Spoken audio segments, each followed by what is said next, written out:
Chapter 1888. Ice Dragon looked at the two of them, his eyes full of playfulness, and said, "This emperor can indeed save Qin Feiyang." When the inner demons heard this, they were immediately overjoyed. Ice Dragon said, "Don't be happy too early. Being able to save is one thing, but whether to save is another." Lu Jiajin said angrily, "Old thing, I have already lowered my head and agreed to be your disciple. What are you going to do? If you had agreed before, this emperor would definitely save Qin Feiyang for your sake. But now," Ice Dragon chuckled, "Bastard, are you going to save him or not?" Lu Jiajin roared, like a raging beast, instantly rushed in front of Ice Dragon, swinging his fists and crazily bombarding Ice Dragon. Ice Dragon God kept dodging calmly. No matter how hard Lu Jiajin tried, his fists couldn't hit Ice Dragon. Suddenly, Ice Dragon clawed over, and Lu Jiajin was sent flying again, bleeding all over. Seeing this, the inner demons hurriedly used the Xing formula, grabbed Lu Jiajin, and asked with concern, "Are you okay?" "I'm fine. In the past few months, I haven't learned anything, but I've learned how to resist beatings." Lu Jiajin waved his hand while vomiting blood. "Resist beatings?" The inner demons was taken aback and whispered, "You're beaten every day?" "Not every day, every moment. I've already trained to have a body of copper skin and iron bones." After Lu Jiajin finished speaking, he looked at Ice Dragon and said, "What do I have to do to make you willing to help?" "It's very simple." Ice Dragon smiled, looked at the inner demons and said, "If you want to save Qin Feiyang, kneel down and beg this emperor." "Kneel." The inner demon's eyes trembled. One must know that from the very beginning, until now, he had never knelt to anyone except for his close relatives and elders. Lu Jiajin glanced at the inner demons, then raised his head and glared at Bing Bing. He shouted, "Old bastard, do you have to humiliate him like this?" Although he didn't have much contact with the inner demons, from Qin Feiyang's character, he could imagine that kneeling and begging was a humiliation for the inner demons. Humiliate? It doesn't exist. I just want to see if he can put down his pride for Qin Feiyang. Ice Dragon said calmly, "What's the big deal about pride? As long as you're willing to save me, I don't mind kneeling down to you." The inner demons roared and knelt down in the void with a thud. Ugh! Ice Dragon was stunned. He actually knelt down? Originally, it thought that the inner demons would resist. Lu Jiajin gritted his teeth and said, "He has already knelt down. Can you agree now?" Ice Dragon smiled mockingly and said, "How can it be so simple? What else do you want?" The inner demon suddenly stood up, clenched his hands tightly, and stared at Ice Dragon. Ice Dragon looked at the two and said with a smile, "You two fight? Us?" Lu Jiajin and the inner demons looked at each other and looked at Ice Dragon suspiciously. Ice Dragon nodded and grinned. "Inner demons, don't say that I didn't give you a chance. As long as you can defeat Lu Jiajin, I promise to help you. You want us to kill each other?" The inner demons raised an eyebrow. "Yes." Ice Dragon nodded. "Bastard." The inner demons was furious. "Ignore it." Lu Jiajin stopped the inner demons and said, "It's very simple. I'll lose to you on purpose later." "Lose to me on purpose?" The inner demons was stunned and said, "Big cousin, you are indeed strong, but I'm not weak either. It's hard to say who will win. Why are you still so stubborn?" "I'm doing this because I don't want to waste time." Lu Jiajin was annoyed.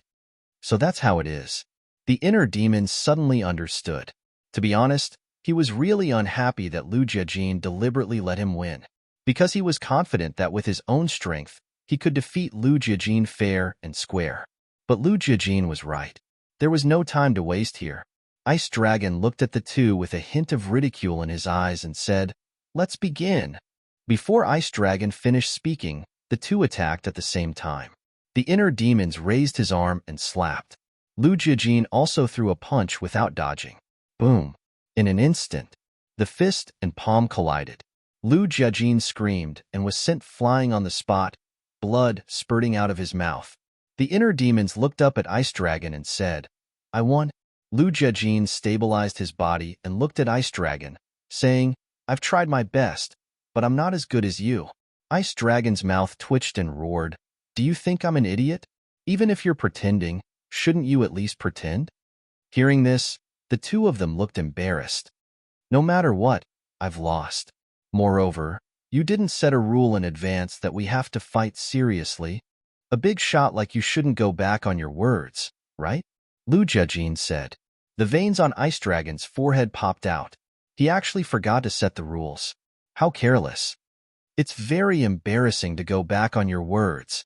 If word gets out in the future, it's inevitable that people will laugh at you behind your back, Lu Jiajin said meaningfully. In other words, if Ice Dragon dared to go back on his words, he would spread the news and see who would be embarrassed then. Ice Dragon couldn't help but gnash his teeth when he heard that. Not only did he scheme against it, he even dared to threaten it. Hee. Suddenly, the Ice Dragon grinned and looked at Lu Jiajin. Kid, your plan is very good, but you have underestimated my strength. Lu Jiajin had an uneasy premonition in his heart. With my strength, who in this world dares to talk about me behind my back? Of course, I don't care. You want to scheme against me, right? All right. Today, I'll play with you. Now, I'll change the rules. You two must kill each other, otherwise, don't expect me to help you. Ice Dragon snickered. Two brats who were still wet behind the ears dared to play tricks in front of it. They were really overestimating themselves. Kill each other. Lu Jiajin and the inner demon's eyes trembled. This matter seemed to have gone too far. The inner demon said, Big cousin, what should we do? It doesn't seem to be joking. Old bastard, don't think that I'm joking. If you provoke me, I'll really spread the news. Lu Jiajin roared. Go. I'm not stopping you. Ice Dragon smiled playfully. Lu Jiajin was so angry that he trembled. He had never seen such a shameless old bastard. Cut the crap. Start immediately, otherwise, I'll kill both of you. Ice Dragon shouted, its bell-like eyes flashing with a terrifying murderous light. Okay, I'll do as you wish. Lu Jiajin flicked his sleeves, turned to look at the inner demons, and shouted, For my little cousin, I won't show mercy. Bring it on. The inner demons looked at Lu Jiajin and said word by word, Me too. Boom. Divine power rolled out. Following closely, the two of them rushed towards each other like comets, their auras soaring to the sky. But at the moment when they met, Lu Jiajin suddenly stopped and smiled at the inner demons. You must save my little cousin. What? The inner demon's eyes trembled and hurriedly braked and stopped. It turned out that Lu Jiajin didn't intend to make a move. In other words, Lu Jiajin couldn't bear to attack him, so he gave up. So this is our big cousin. Although we haven't seen each other many times, he's really good to us. The inner demons murmured. Don't hesitate. Kill me. Lu Jiajin shouted. Back in the sealed land, you've already sacrificed yourself to save us. How can I bear to kill you now? Heart Demon let out a low sigh and retreated decisively. She raised her head to look at Ice Dragon and shouted, If either Lu Jiajin or I have to die here, I'm willing to use my life to end this farce. After the inner demons finished speaking, he raised his arm without hesitation. Divine power surged out, and he slapped his forehead. With a cracking sound, the inner demon's skull was shattered into pieces. Fresh blood gushed out like a fountain. What? Ice Dragon was shocked. This scene was simply out of his expectations. Lu Jiajin also didn't expect that the inner demons would choose to commit suicide. After regaining his senses, he quickly ran to the inner demons, hugged the fallen inner demons, and said angrily, Didn't I ask you to kill me? Why are you so stupid? The inner demons laughed. If I kill you, I'll definitely blame me. In fact, he had thought of activating the slaughter zone. However, he could feel that even if he did, he wouldn't be able to defeat Ice Dragon. Ice Dragon's strength was far from what the Snow Python and Qin Yuan could compare to. One must know that Snow and Blood Blade, these heaven-defying divine weapons, were suppressed in the latrine by Ice Dragon back then. Now that he had left Qin Feiyang, he couldn't enter the Black Tortoise world and collect enough blood in an instant. He sensed the aura of many fierce beasts nearby, but each of these auras was extremely terrifying. They were far stronger than the fierce beasts on the second floor of the Divine Ruin. He couldn't kill many in a short time. As for Ice Dragon, he would definitely not allow him to start a massacre here. Therefore, instead of making these meaningless struggles, he might as well be straightforward. Perhaps this could even move Ice Dragon. I'm willing to do this. Why would little cousin blame you? Lu Jiajin roared. Tears gushed out, blurring his vision. I'm the inner demons. My death is not regrettable. But you're different. You're our big cousin. If you die, not only me, but I will also be very sad. In the future, I'll have to trouble you to take care of that idiot. Because he's the same as me. He will not hesitate to sacrifice his own life for the people around him. The inner demon's voice was extremely weak. His life fluctuations were also quickly dissipating. Don't say anything. Don't say anything, Lu Jiajin roared. His divine will sank into the inner demon's sea of consciousness, and his teeth cracked. The inner demon's divine soul had already been torn apart, and it was dissipating. Save him. In the future, I'll do anything you want me to do. Lu Jiajin looked up at Ice Dragon and shouted. Ice Dragon was silent. It lowered its head and looked at the two of them. There was an indescribable emotion in its eyes. I beg you, please save him. He didn't do anything wrong. He just wanted to save people. I beg you, please be kind and save his life. Lu Jiajin roared in despair. Big cousin, don't beg it. You're the son of our great Qin. You can't give up your dignity for me. Also, you have to be careful of Dongjingyang. This person's goal is definitely not that simple. The inner demons grabbed Lu Jiajin's arm and said with all its might before collapsing. His life fluctuations also completely dissipated. Chapter 1889. Inner Demons. Old bastard. Is this the ending you want? I hate you. I will never forgive you for the rest of my life. Lu Jiajin raised his head and stared at Ice Dragon. He roared hysterically as tears fell from his eyes. Sigh. Ice Dragon sighed. It really didn't expect that the inner demons, the source of evil, would actually give up their dignity and life for others. This completely subverted its understanding of the inner demons. Below, Lu Jiajin withdrew his painful gaze, picked up the inner demons, and walked away step by step. Where are you going? Ice Dragon frowned. No matter the cost, I will save the inner demons. As for my little cousin, I will find a way to save him, even if I have to pay with my life. Lu Jiajin lowered his head and looked at the inner demons, and said without turning his head, With just you? The beasts here are at least perfect war god. If you leave me, you will die. Ice Dragon's eyes were full of disdain. You don't have to worry about it. Although my current strength is not as good as yours, one day in the future, I will definitely surpass you. At that time, I will make you beg for mercy in front of me like a dog. Lu Jiajin said word by word and disappeared from Ice Dragon's sight. You really boast shamelessly. Ice Dragon shook his head. Whoosh. The next moment, it disappeared without a trace. The second floor. After the inner demons entered the third floor, the fire python continued to coil next to the altar and closed its eyes to rest. Whoosh. Suddenly, a terrifying aura emerged. Who is it? The fire python immediately opened its eyes, and a fierce light flashed in its eyes. But when it looked up, its expression suddenly changed, and it respectfully said, Greetings, Lord Ice Dragon. Ice Dragon frowned. Are you the one who let Qin Feiyang's inner demons enter the third floor? The fire python's body stiffened, and it quickly crawled on the ground, saying, I know my mistake. Please forgive me. Its heart was extremely panicked. He had thought that the Ice Dragon had already left the divine ruin, but to his surprise, it was still on the third floor. The Ice Dragon looked down at the fire python and shook its head. Forget it. I won't argue with you this time. But if you dare to act on your own in the future, I won't let you off easily. Thank you, sir, for your mercy. The fire python hurriedly kowtowed and thanked him.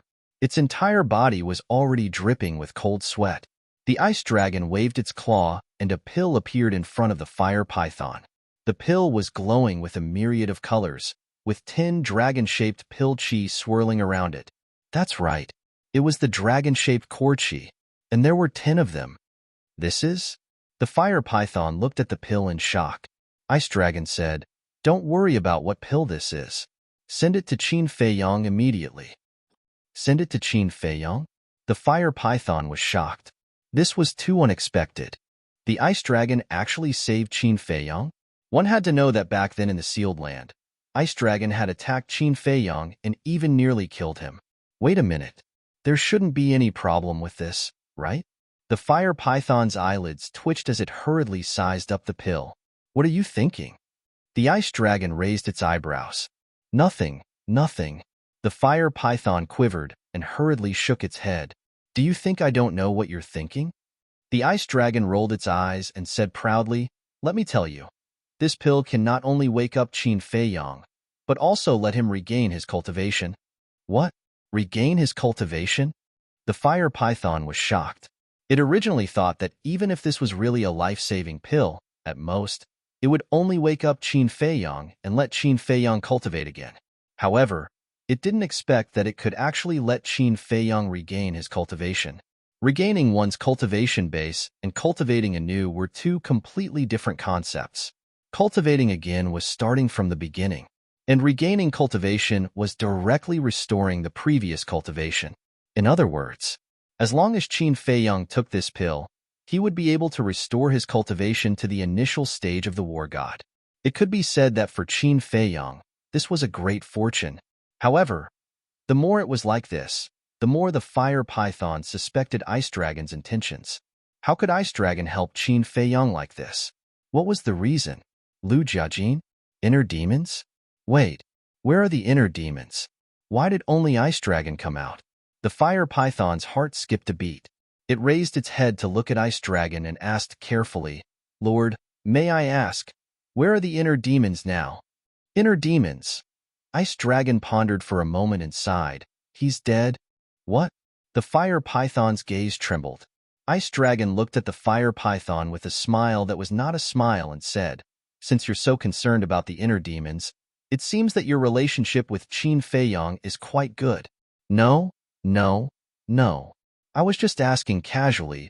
Please don't think too much about it. The fire python hurriedly said. That better be the case. Ice Dragon snorted coldly and said, go and come back quickly. If anyone asks, just say that the inner demons and Lu Jiajin are both dead. Yes. The fire python respectfully replied and said, but Lord, the altar in the Sea of Reincarnation is only a one-way teleportation. How do I get out? Ice Dragon said, nonsense. Of course it's to open the door to the miracle. This, although we guardians don't need the 10 clusters of alchemy fire to open the miracle, if we open the door to the miracle now, I'm afraid it will cause a commotion in the 2 continents. After all, the miracle will only open once every 10,000 years. The fire python said. Ice Dragon was slightly stunned and nodded. That's true. After pondering for a while, Ice Dragon pointed at the altar next to the fire python and said, how about this? This emperor will link this altar with the altar in the Sea of Reincarnation. Link together? The fire python was stunned and said, wouldn't this become a 2-way teleportation? Yes. This will be convenient for you. If you're bored in the future, you can also go to the 2 continents to relax. Ice Dragon joked. I wouldn't dare. The fire python shook its head like a rattle drum. Back then, the fire dragon wanted to leave the miracle, which was why the golden small beast removed him as a guardian. Ice Dragon's eyes flashed with a sinister smile. What does it matter? Didn't you say that if this emperor doesn't say anything, who will know? The fire python smiled bitterly. Lord, please don't tease this lowly one anymore. Even if this lowly one had 100 guts, I wouldn't dare to have such thoughts. Ice Dragon laughed. You didn't fall for it. Looks like Boss Frog didn't choose the wrong person this time. You're a qualified guardian. It's indeed a pit of fire. The fire python muttered in fear. Fortunately, it could resist the temptation and didn't listen to Ice Dragon. Otherwise, it would have ended up like the fire dragon back then. Ice Dragon waved its claw, and a palm-sized token appeared and flew to the fire python. This is? The fire python was suspicious. I'll send you out. When you give the pill to Qin Feiyang, crush this token and you'll be able to return to the miracle. Ice Dragon said, Thank you, Lord. The fire python hurriedly bowed and thanked it before putting away the token and the pill. Although the altar in the sea of reincarnation could directly enter the miracle, it was troublesome to run around. Remember, don't stay. Ice Dragon waved its claw again, and the fire python instantly disappeared. Great Qin, Sea of Reincarnation. After the inner demons and the others left, Qin Yuan and the snow python didn't leave.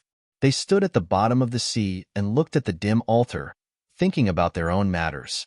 But suddenly, their eyes trembled, and they hurriedly rushed out of the sea. They saw a fiery red beast floating in the sky. It was the fire python. It looked around curiously. This was the first time it came to this unfamiliar continent. The fire python's cultivation wasn't strong. It was an early-stage god of war.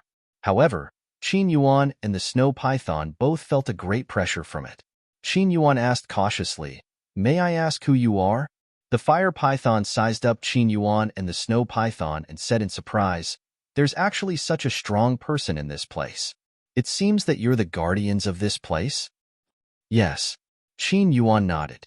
The fire python smiled and said, "Then we're on the same side." "On the same side?" Qin Yuan and the snow python looked at each other, their eyes filled with suspicion. The fire python said, "I'm the guardian of the miracle." "Guardian of the miracle?" The snow python raised its eyebrows. Qin Yuan was also surprised and said, "You're the guardian of the miracle?" "Yes. I've just been appointed," the fire python said. Qin Yuan said in realization, "So that's the case. I was wondering why I didn't have any impression of you before." "The previous protector was my father," said the emperor. "This time, I'm here under orders. May I ask if this is Great Qin or Forgotten Continent?" The fire python asked. "I'm here under orders." Qin Yuan and the snow python didn't dare to be slow and hurriedly said, "This is Great Qin's reincarnation ocean." "So this is the reincarnation ocean." The fire python nodded and glanced at the surrounding ocean and asked, "Where is Qin Feiyang now?" "Feiyang?" Qin Yuan's expression changed. Was he here under orders, or for Feiyang? Could it be that the golden small beast wanted to harm Feiyang? The snow python's eyes flickered. The fire python looked at them and asked suspiciously, "Is there a problem?" Qin Yuan said calmly, "I won't hide it from you. Feiyang is already dead." "Already dead?" The fire python was stunned and looked at Qin Yuan curiously and asked, "Can you tell me what's your relationship with Qin Feiyang?" "I'm not related to him." Qin Yuan shook his head. The fire python said playfully, "If you're not related, why are you protecting him?" "I'm not protecting him." Qin Yuan hurriedly said, "Enough. Stop pretending. The inner demons have already explained everything to me. Qin Feiyang is not dead."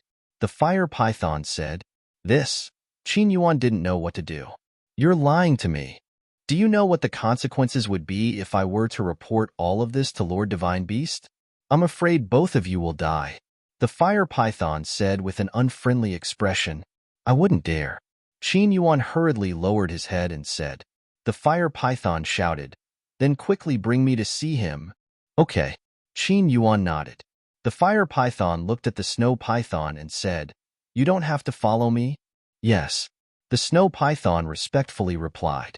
Although Qin Yuan and the snow python were also guardians and were stronger than the fire python, there were different levels of guardians. The fire python, the guardian of the miracle, had a higher status than them. Qin Yuan waved his hand and swept up the fire python. In an instant, they arrived above Iron Ox Town. Then, he looked at the fire python with a nervous expression. Because the villagers of Iron Ox Town had all been resurrected, the town was no longer as deserted as before. The villagers were united and rebuilt the town. Their faces were filled with happy smiles. However, they didn't notice Qin Yuan and the fire python in the sky. Chapter 1890.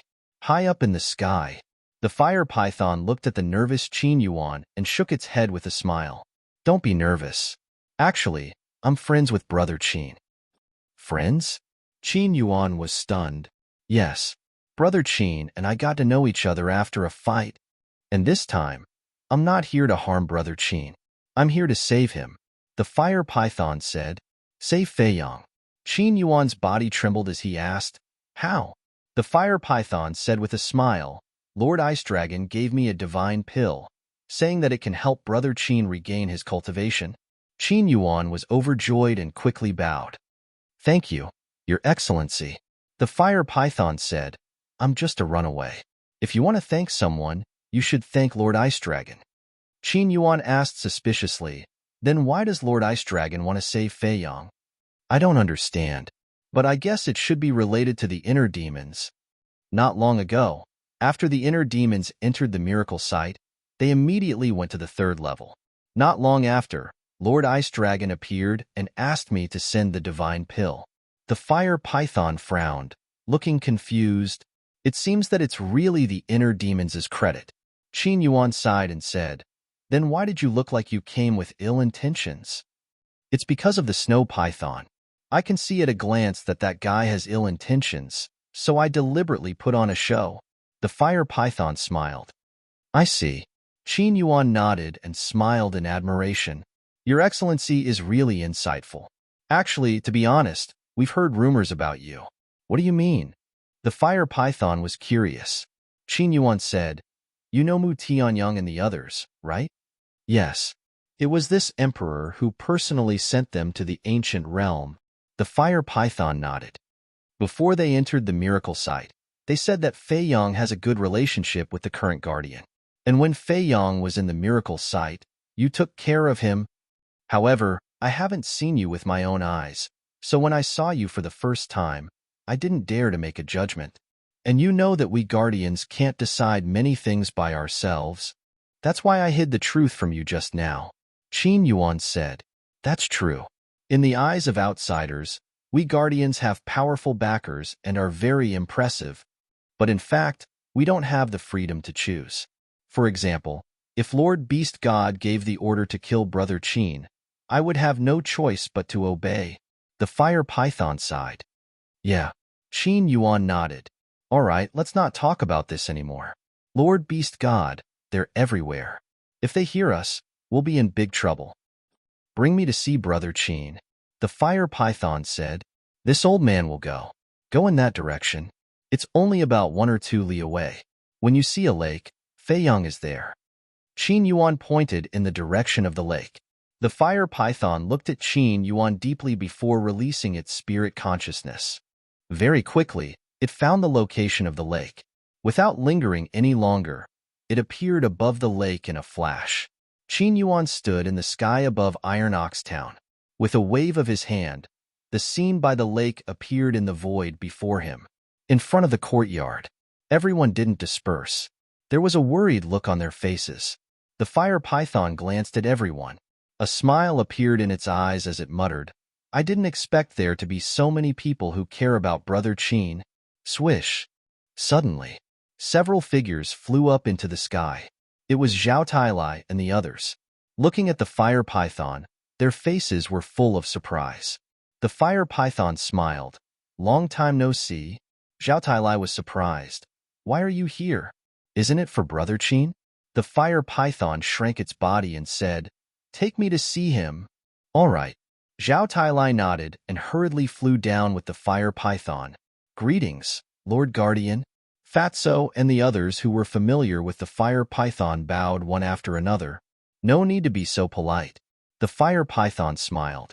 Under Zhao Tailai's lead, it went straight into the wooden building. At this moment, in the room, in addition to Lu Qiuyu and the mermaid princess, there were several other people. Di, Emperor Hong, Lu Yun, Emperor Chun, Tantai Li, and Second Grandpa. They were all Qin Fei Yong's close relatives.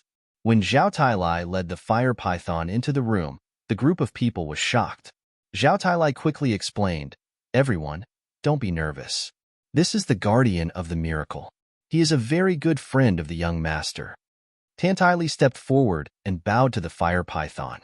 She asked suspiciously, "Lord, what are you doing here?" She had already seen the fire python in the sealed place. The fire python glanced at her and flew above Qin Fei Yong. Divine sense poured into Qin Fei Yong's body. After a careful inspection, it sighed, "The inner demons really didn't lie to me. According to the current situation, there is nothing that can wake him up." Inner demons? Everyone was stunned. Zhao Tailai was surprised. Lord, the inner demons have already entered the miracle? The others were also suspicious. Don't you know? Everyone's reaction made the fire python a little stunned. I don't know. Zhao Tailai shook his head and said, he said that he would go to the Forgotten Continent, but I didn't expect him to go directly to the miracle without saying a word. I see. It seems that he didn't want you to worry, so he didn't tell you. I have to admit that he is really a loyal inner demons. The fire python sighed. Then where is he now? Why didn't he come back together? Zhao Tailai asked. The fire python hesitated and said, we will talk later. I will save Qin Feiyang first. Save Feiyang? Lu Qiuyu and the others heard and looked at the fire python in unison. The fire python took out the divine pill and said, who are you? Let him eat it. The mermaid princess shuddered and quickly grabbed the divine pill. She gently pried open Qin Feiyang's lips and put the divine pill in. Everyone immediately looked at Qin Feiyang. Their nervous expressions were filled with anticipation. Boom! Not long after the divine pill entered Qin Feiyang's mouth, a majestic energy roared out from Qin Feiyang's body. And around his body, there were 10 dragon-shaped core qi dancing. 10 dragon-shaped core qi. This is no longer just a divine pill. Zhao Tailai muttered. Tang Hai and the others, who came in later, were also shocked. Emperor Hung asked nervously, Lord Guardian, what kind of pill is this? Can it really save Feiyang? The fire python said confidently, saving him is definitely not a problem. After all, it is a peerless divine pill bestowed by Lord Ice Dragon. What? This was given to you by the Ice Dragon? Zhao Tailai was shocked. Yes. The fire python nodded. How is this possible? Back then, the Ice Dragon almost killed the young master. How could he be kind enough to save the young master? Zhao Tailai and the others who knew about it all had faces of disbelief. Buzz. Suddenly, the 10 dragon-shaped core qi dancing in the air entered Qin Feiyang's glabella one after another. The fire python hurriedly sank his divine consciousness into Qin Feiyang's sea of consciousness. The 10 dragon-shaped core qi merged with the last trace of Qin Feiyang's consciousness one by one. After the fusion was complete, strands of divine consciousness continuously emerged. 100 strands, 1,000 strands, 10,000 strands, 30,000 strands, 50,000 strands. In less than 10 breaths, 100,000 strands of divine consciousness were born in Qin Feiyang's sea of consciousness. Following that, 100,000 strands of divine consciousness intertwined and merged. Finally, a pocket-sized person suddenly appeared. This pocket-sized person was only about the size of a thumb. Its appearance was exactly the same as Qin Feiyang's. That was right. This was Qin Feiyang's soul. His soul sat cross-legged in the center of his sea of consciousness, holding a 9-leaf fire lotus in one hand and a crimson battle sword in the other. At the same time, there was also a purple-gold divine dragon that circled his soul and danced in the air. His entire person looked like a god. The appearance of his soul means that the young master has been saved. No, he's about to wake up. That's not right either. Zhao Tailai's body trembled. He was so excited that he could barely speak. Boom. As soon as Zhao Tailai finished speaking, a surge of divine might surged out of Qin Feiyang's body. However, it was not strong. However, it was growing rapidly. Meanwhile, 3 types of divine powers surged out of Qin Feiyang's empty sea of qi like a tidal wave. The divine phoenix saber hovering in his sea of qi absorbed the divine dragon's power that it had not felt for a long time. The divine might was even more terrifying. The entire wooden building was shaking violently. The people and beasts gathered in the courtyard outside looked up at the wooden building in shock. When the blood Qilin saw that the situation was unfavorable, it hastily formed a crimson barrier around Qin Feiyang. Looking at Qin Feiyang's sea of consciousness again, after the divine soul appeared, the 4 forms of the divine dragon's secret art also appeared one after another. Boom. Finally, the divine might emitted by Qin Feiyang had reached the peak of the initial stage of War God. However, it did not stop. It was still soaring. What's going on? Everyone was surprised. The fire python's eyes were also filled with disbelief. Could it be that the divine pill that Lord Ice Dragon gave Qin Feiyang could not only save Qin Feiyang, but also increase his cultivation? Thinking of this, the fire python once again sank its divine sense into Qin Feiyang's sea of consciousness. It immediately saw waves of divine sense being born like waves and absorbed by the divine soul. Sure enough, it's really a blessing in disguise. The fire python whispered. About a few hundred breaths passed. Boom. Suddenly, Qin Feiyang's aura suddenly soared to the initial stage of War God, and the divine soul that was originally only the size of a thumb had grown to the size of a baby's fist. The growth of the divine soul would change with the increase of cultivation. In other words, the stronger the cultivation, the bigger the divine soul. Haha, it's really like the saying, those who survive a great disaster are bound to have good fortune in the future. Zhao Tailai raised his head and laughed, tears streaming down his face. Swish. Right at this moment, Qin Feiyang's tightly shut eyes abruptly opened. Two resplendent rays of divine light shot out from his eyes. Feiyang. Young master. A group of people immediately swarmed forward, surrounding the bed so tightly that not even a drop of water could trickle through. Mother? Grandfather? Grandfather? Father? Great-grandfather? Second grandpa? Mermaid princess? Qin Feiyang glanced at the familiar faces. His eyes gradually became confused and asked suspiciously, I'm not dead? Yes, you're not dead. It's the guardian of the miracle that saved you. Lu Qiuyu nodded repeatedly, tears falling uncontrollably. The rest of the people were also crying tears of joy. The suppressed emotions in their hearts burst out. Chapter 1891. I'm sorry. I'm really sorry. I never thought that I would hurt you. The mermaid princess lay in Qin Feiyang's arms, her face full of self-blame as she cried bitterly. Qin Feiyang looked at the mermaid princess, then looked at everyone. After a long while, he finally recovered. He really didn't die?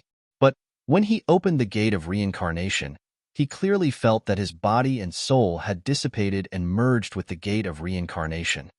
It was a child who used the heart of origin of the black tortoise realm to reconstruct your body. Then the fire python sent you a divine pill. Not only did it allow you to regain your cultivation, but it also allowed you to break through to the level of a war god. Zhao Tailai said, Child? Heart of origin? Qin Feiyang was stunned. He checked his cultivation and found that he had indeed stepped into the level of a war god. The mermaid princess was already in tears. Qin Feiyang calmed himself down, raised his arm, and held the mermaid princess's face. His eyes were incomparably gentle as he smiled and said, Silly woman, this isn't your fault. Why are you blaming yourself? But the mermaid princess shook her head. All right. So many people are watching. Don't cry. Qin Feiyang smiled. The mermaid princess was stunned. Only then did she realize that there was still a large group of people around her. Her face immediately flushed red.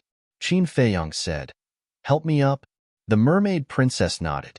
She grabbed Qin Feiyang's arm with one hand and supported Qin Feiyang's back with the other. Qin Feiyang slowly sat up, leaned against the head of the bed, and looked at everyone apologetically. I'm sorry to have made you worry. What are you saying? You are our child. If we don't worry about you, who should we worry about? Moreover, you sacrificed yourself to save us. We are already very upset. But fortunately, you are fine. Otherwise, we would blame ourselves for the rest of our lives. Lu Qiuyu said. Qin Feiyang looked at his mother, and then looked at the others. He had never felt so satisfied before, because he finally had a complete family. Qin Feiyang raised his head and looked at the fire python that floated above him. He smiled bitterly and said, Brother Hua, you've saved my life again. Tell me, how should I repay this great kindness and kindness? The fire python glared at Qin Feiyang and said, Don't treat me like an outsider by saying this between us. However, this time, the one who saved you was not me. It's not you? Qin Feiyang was taken aback. Yes, it's the inner demons and the ice dragon. The fire python sighed. Inner demons? Ice dragon? Qin Feiyang frowned. Suddenly, his eyes trembled. He exclaimed, "The inner demons went to find the ice dragon?" "Yes." The fire python nodded. "Where is he now?" Qin Feiyang asked.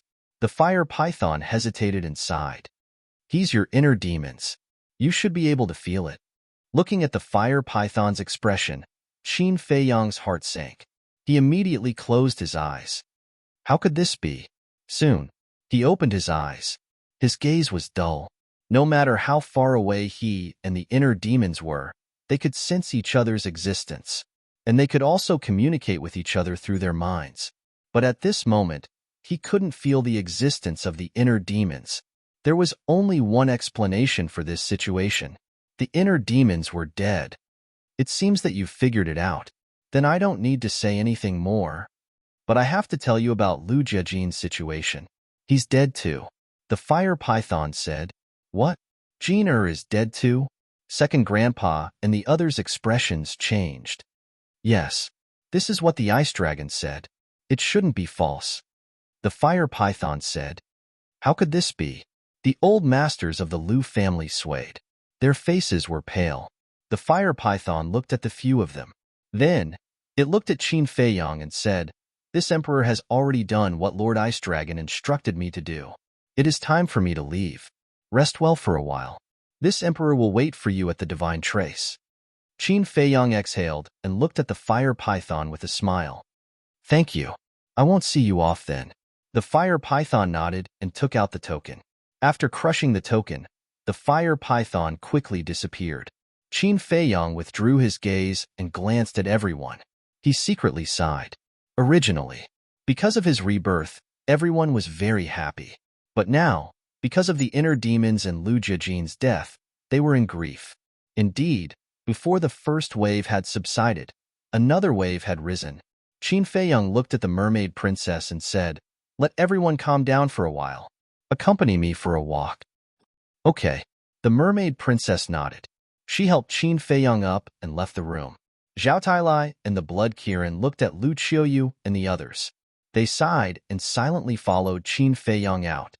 "Young master, Boss Qin Feiyang." Seeing Qin Feiyang walk out, Yinwei, Ren Wushuang, and Ling Yunfei were all overjoyed. Qin Feiyang looked at them one by one and smiled.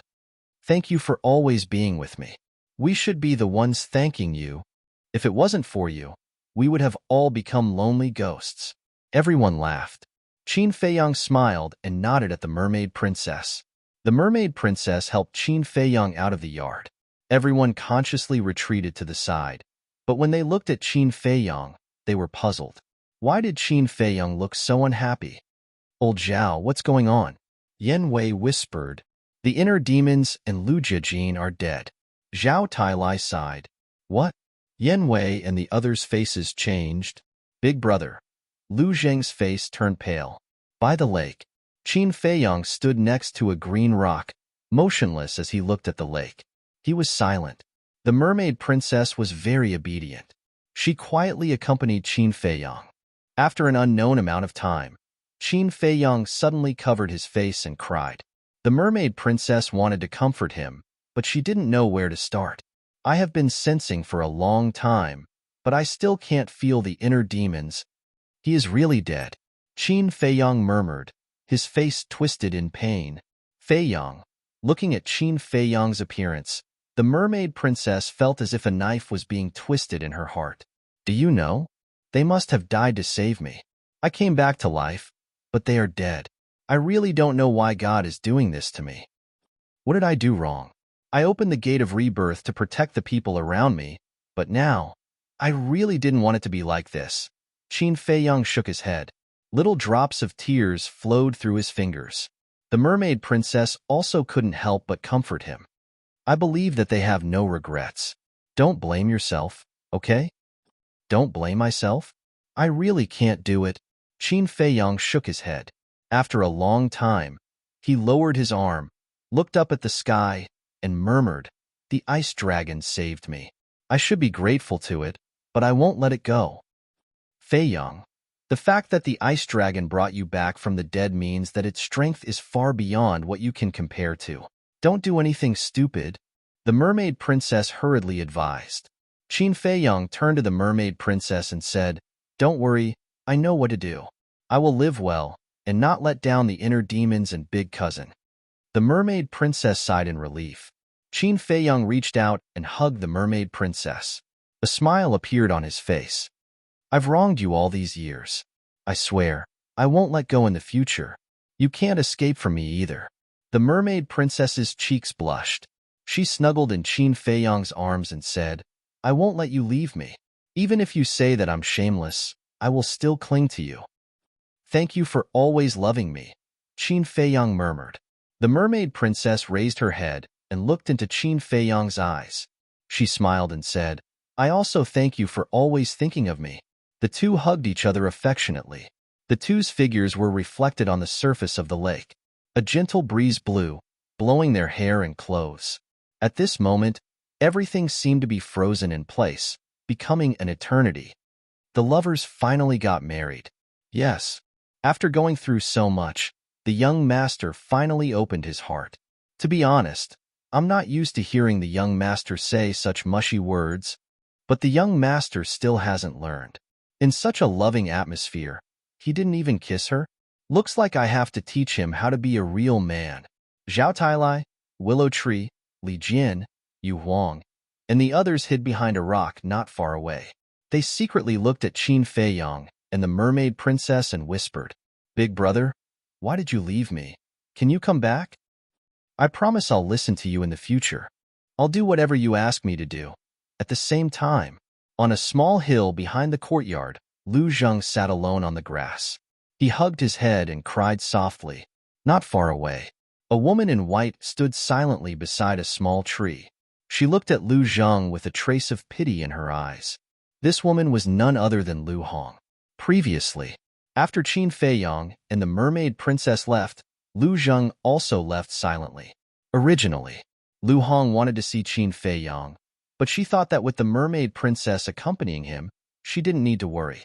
So she followed Lu Zheng all the way here. She didn't expect that this man, who usually looked frivolous and like a big boy, would have such a fragile side. "I'm sorry, I don't know how to comfort you. I'll always be with you." Lu Hong walked over and lowered her head to look at Lu Zheng. She sat beside Lu Zheng and whispered, "Thank you." Lu Zheng murmured and slowly leaned his head on Lu Hong's shoulder. Lu Hong didn't resist this time. Instead, she raised her arm and gently hugged Lu Zheng's head. Lu Zheng pondered for a while and said, "We've known each other for so long. You still don't know about my past, right?" Lu Hong nodded. Lu Zheng really didn't talk about these things before. "My parents died many years ago, and they died right in front of me. Do you know? At that time, I felt like the whole sky was collapsing. At the same time, I also hated them. Do you know who I hate? It's my little cousin. However, although my parents are dead, I still have a big brother who loves me. He has always been by my side, encouraging me and enlightening me." I slowly walked out of my sadness and let go of my hatred for my little cousin. The eldest brother is like a father to me. After my parents died, my eldest brother was like a father to me. He is the person I care about the most. Lu Zheng said. Chapter 1892. Lu Hong's eyes trembled slightly when she heard this. She asked, "Why do you hate Qin Feiyang? Could it be that your mother's death has something to do with him?" "Yes. Back then, when he was born in our Lu family, there was a strange phenomenon that alarmed the demon ancestor. The demon ancestor led people to take my cousin away. My parents stepped forward to protect them, but they were killed by the demon ancestor." Lu Zheng said. "I see." Lu Hong murmured. No wonder she had never seen Lu Zheng's parents before. It turned out that they were already dead when Qin Feiyang was born. Lu Hong sighed and asked, "So, you knew the truth in the past?" "Yes, I knew all about it, but I didn't want to talk about it, let alone remember it. Because this memory is the pain of my life. I want to forget it.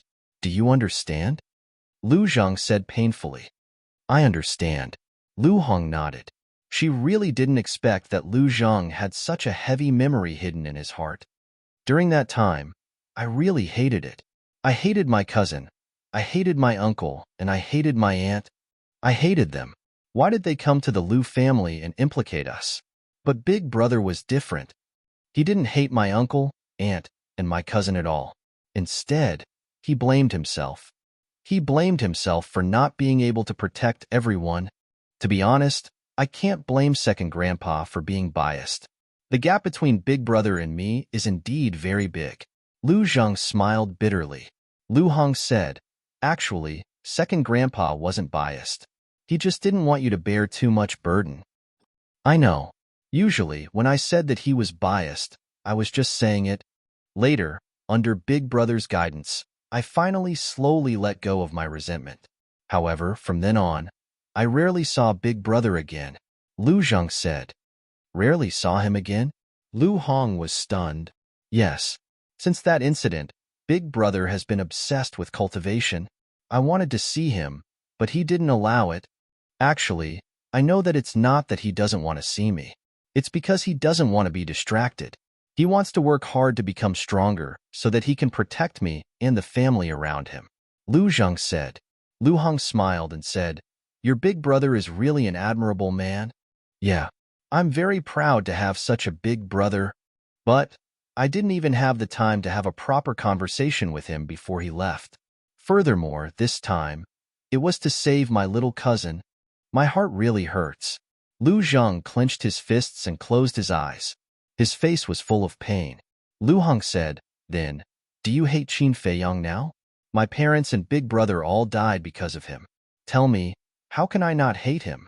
But I know that I can't hate, because no matter if it's my parents or big brother, they definitely don't want to see this scene. However, to be honest, this little cousin of mine is truly a calamity. Wherever he goes, he brings disaster. Lu Zheng shook his head and smiled bitterly. A living disaster. Lu Hong looked up at the sky and sighed. Is this what Qin Feiyang wants to see? I know him too well. If he had a choice, he would definitely choose to die himself without hesitation. Lu Zheng fell silent. The look in his eyes was extremely complicated. A moment later, he suddenly got up, wiped away his tears, and said with a smile, let's go and see my little cousin. Lu Hong looked at him in surprise. You're right. No one wants to see this kind of thing. But since it has already happened, we have to learn to face it. Big Brother is a man of indomitable spirit. I can't embarrass him. Lu Zheng said with a smile. Lu Hong shook her head and smiled. She also got up. Suddenly, she seemed to have thought of something. She looked at Lu Zheng and asked, why didn't you resurrect your parents when Qin Feiyang opened the gate of rebirth? Oh, Lu Zheng was stunned. He slapped his head and said angrily, how could I forget about this? Lu Hong was stunned. Did he really forget? I lied to you. At that time, when they were killed, there was already nothing left of them. Lu Zheng smiled. Bastard. Lu Hong immediately waved her fist angrily and punched Lu Zheng's chest. Lu Zheng grabbed Lu Hong's wrist and raised his other arm to hug Lu Hong. His eyes softened. What are you doing? This sudden action caught Lu Hong off guard. Her cheeks were also flushed. Hong-er, look, now that everything is over, can you consider accepting me? I promise that I will take good care of you in the future and give you a stable and happy home. Lu Zheng held Lu Hong's hand tightly. His face was full of tenderness and anticipation. Isn't this too sudden? Lu Hong lowered her head. Her voice was as soft as a mosquito's. Sudden what? I've been waiting for a long time. Besides, you already know my feelings. Anyway, in this life, I will marry no one but you, and we will have a lot of children. Lu Zheng chuckled. A lot of children? What do you take me for? Lu Hong angrily shook off Lu Zheng's hand, turned around, and walked down the hill with a red face. Did I say anything wrong? Lu Zheng scratched his head, looking confused. Lu Hong walked down the hill, looked back at Lu Zheng, and said angrily, why are you still standing there? Come down quickly. After saying that, she stretched out her hand and a smile appeared on her face. What do you mean? Lu Zheng was stunned. Suddenly, he seemed to understand. With a start, he ran down in surprise and said, Hong-er, you. Let's make this clear first. If you dare to flirt outside in the future, I will not let you off easily. Lu Hong said, no, I won't. I promise. Lu Zheng was wild with joy. Like a child, he grabbed Lu Hong's hand and jumped up and down. Enough. You're already an adult, but you're still so childish. Aren't you afraid of being laughed at? Lu Hong shook her head helplessly, but her face was full of a happy smile. No, no, no, they will only be envious. Lu Jing chuckled, grabbed Lu Hong's hand firmly, and said, Let's go find our little cousin and let him stop thinking about you. What thinking? Lu Hong was stunned. Of course it's thinking about you, Lu Zheng said. Lu Hong rolled her eyes. She knew Qin Feiyang's mind better than anyone else. He only had the mermaid princess in his heart. As for her, Lin Yi and Ren Wushuang, they were just elder sister and younger sister. When the two held hands and appeared in everyone's sight, everyone's expression was quite surprised. Lu Hong couldn't stand everyone's gaze and wanted to get rid of Lu Zheng's evil clutches. However, Lu Zheng firmly held onto it and did not let go. He proudly walked through the crowd. Zheng, what are you doing? Second Grandpa heard the commotion outside and walked out of the wooden building. He looked at Lu Zheng and asked, Second Grandpa, let me formally introduce you. This is my wife, Lu Hong. Hong, you will follow me in the future and call him Second Grandpa. Lu Zheng bared his teeth and smiled. Lu Hong suddenly lowered her head shyly. Wife. Second Grandpa was taken aback. He leaned over to Lu Zheng's ear and whispered, Kid, your development is too fast. Is it fast? I don't think so. I'm ready to get married on a date. Lu Zheng chuckled. Second Grandpa's mouth twitched fiercely and said, Are you serious? Don't make fun of this old man. Of course, I'm serious. Lu Zheng nodded. Second Grandpa looked at Lu Zheng for a moment and saw that he was not joking. He looked at Lu Hong again and said with a smile, Girl, you have to think carefully. I have watched this kid grow up. I know his character very well. He is very unreliable. Wait. Second Grandpa, what do you mean? I finally tricked Hong into my hand. It's fine if you don't wish me well, but you're undermining me? Lu Zheng said angrily. Tricked? Lu Hong's face darkened. She turned her head and glared at Lu Zheng. Oh no. Lu Zheng's eyelids twitched. He quickly smiled and said, Hong, don't misunderstand. I was just excited and said the wrong thing. Is that so? Lu Hong grabbed Lu Zheng's ear and said, Why do I feel that you are telling the truth? Ouch, ouch, ouch. Let go of me. I was wrong. Okay? I will speak nicely in the future. Look, there are so many people watching. Can you save me some face? You can punish me however you want at night when there is no one around. I have no objections. Lu Zheng wailed miserably. At night? Punishment. When everyone heard this, their eyes suddenly became ambiguous. The double-winged snow eagle laughed and said, Little Hong, how are you going to punish this kid tonight? Do you even need to ask? Of course, I will whip him. The Golden Wolf King laughed sinisterly. When Lu Hong heard this, even the tips of her ears turned red. She pulled Lu Zheng's ear harder and harder and said angrily, Can you be more considerate when you speak in the future? Yes. It's my fault, madam. Please let go. My ear is about to be destroyed. Brothers, can you stop adding fuel to the fire? Lu Zheng looked at the Golden Wolf King and the group of ferocious beasts. He wanted to cry but had no tears. Adding fuel to the fire? You are too insensible. We are helping you. Don't you understand? The ferocious beasts pouted. Helping me? Lu Zheng's face twitched. He really did not see it. Standing in front of Lu Zheng, Second Grandpa looked at Lu Zheng's embarrassed face and could not help but smile. He said, Not bad. Finally, someone can subdue a brat like you. This old man is very gratified. Old man, are you still gloating? Lu Zheng glared at Second Grandpa angrily. Haha, Second Grandpa laughed and looked at Lu Hong. He said with a smile, Girl, this kid was born to be a troublemaker. I will have to trouble you in the future. Grandpa, you are too serious. Lu Hong hurriedly let go and looked at Second Grandpa. Lu Zheng rubbed his ear and glared at Second Grandpa. He was in a bad mood. What are you staring at? Second Grandpa glanced at Lu Zheng and said to Lu Hong, Girl, if he dares to bully you in the future, you can come to this old man. I will stand up for you. and put righteousness before family. Put righteousness before family? Lu Hong was stunned. She looked at Lu Zhang with bad intentions. She looked at second grandpa and nodded with a smile. Okay. Seeing Lu Hong and second grandpa singing the same tune, Lu Zhang's eyelids twitched violently. He quickly slipped away and ran toward Qin Feiyang. I think this kid will have a hard time in the future. Everything has its vanquisher. This saying is true.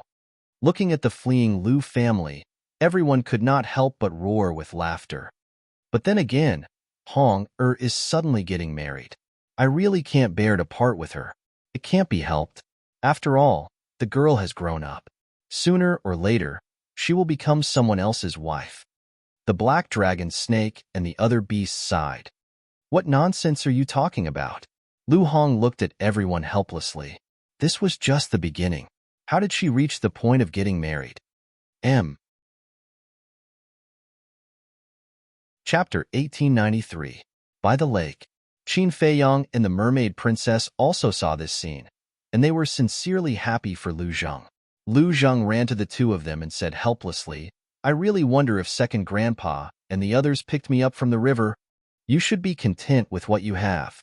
Qin Feiyang rolled his eyes at him. Yes, you should be content.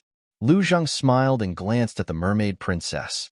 Then, he looked at Qin Feiyang and said, By the way, I haven't congratulated you yet. Congratulate me for what? Qin Feiyang was puzzled. Lovers finally get married.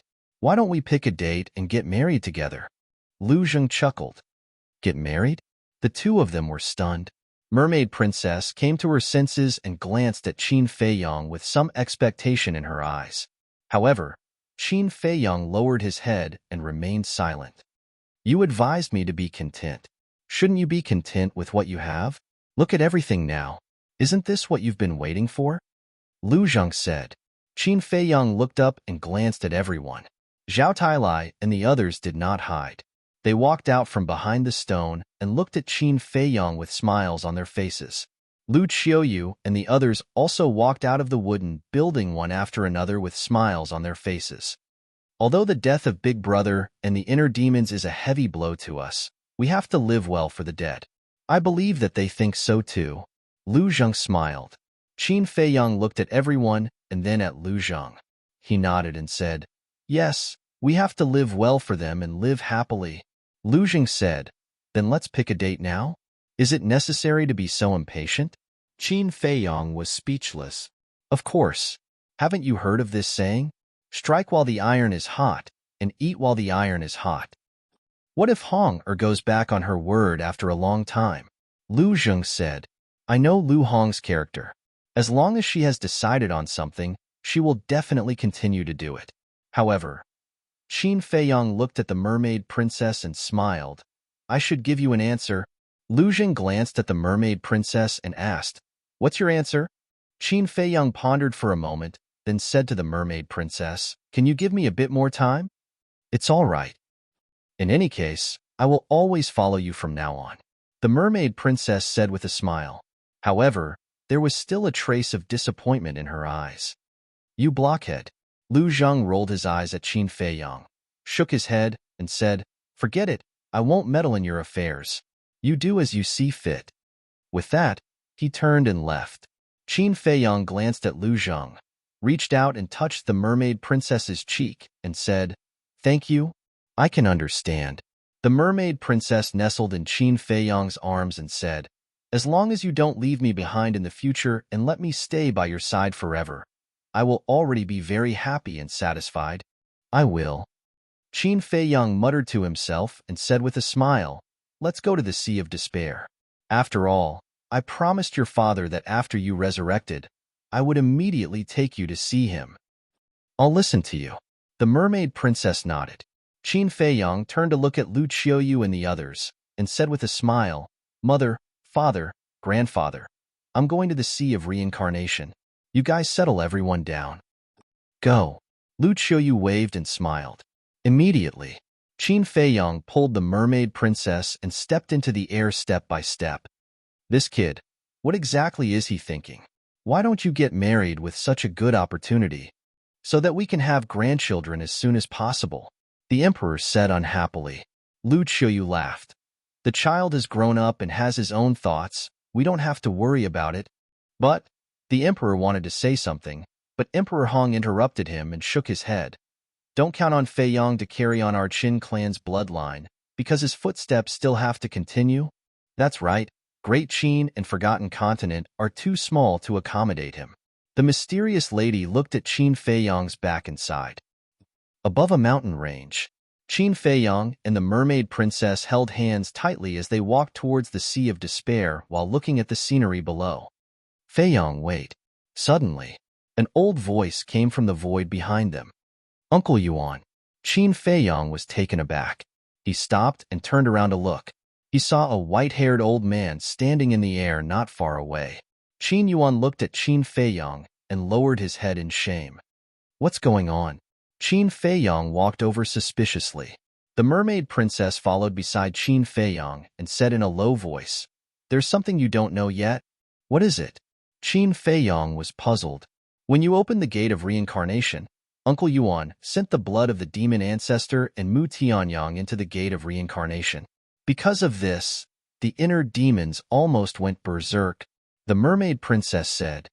So it's because of this. Qin Fei Yong suddenly understood. Why aren't you surprised at all? The mermaid princess was surprised. At that time, when the gate of reincarnation disappeared, my consciousness had a moment of awakening, and it was I who asked that child to stop the inner demons. So, I know about this. Qin Fei Yong smiled. Qin Yuan looked at Qin Fei Yong and asked, Do you hate me? Why should I hate you? Qin Fei Yong asked.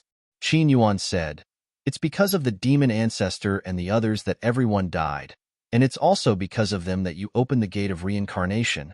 Okay? Qin Fei Yong smiled and said, Everyone has something that they have to do. You are the same, and I am the same.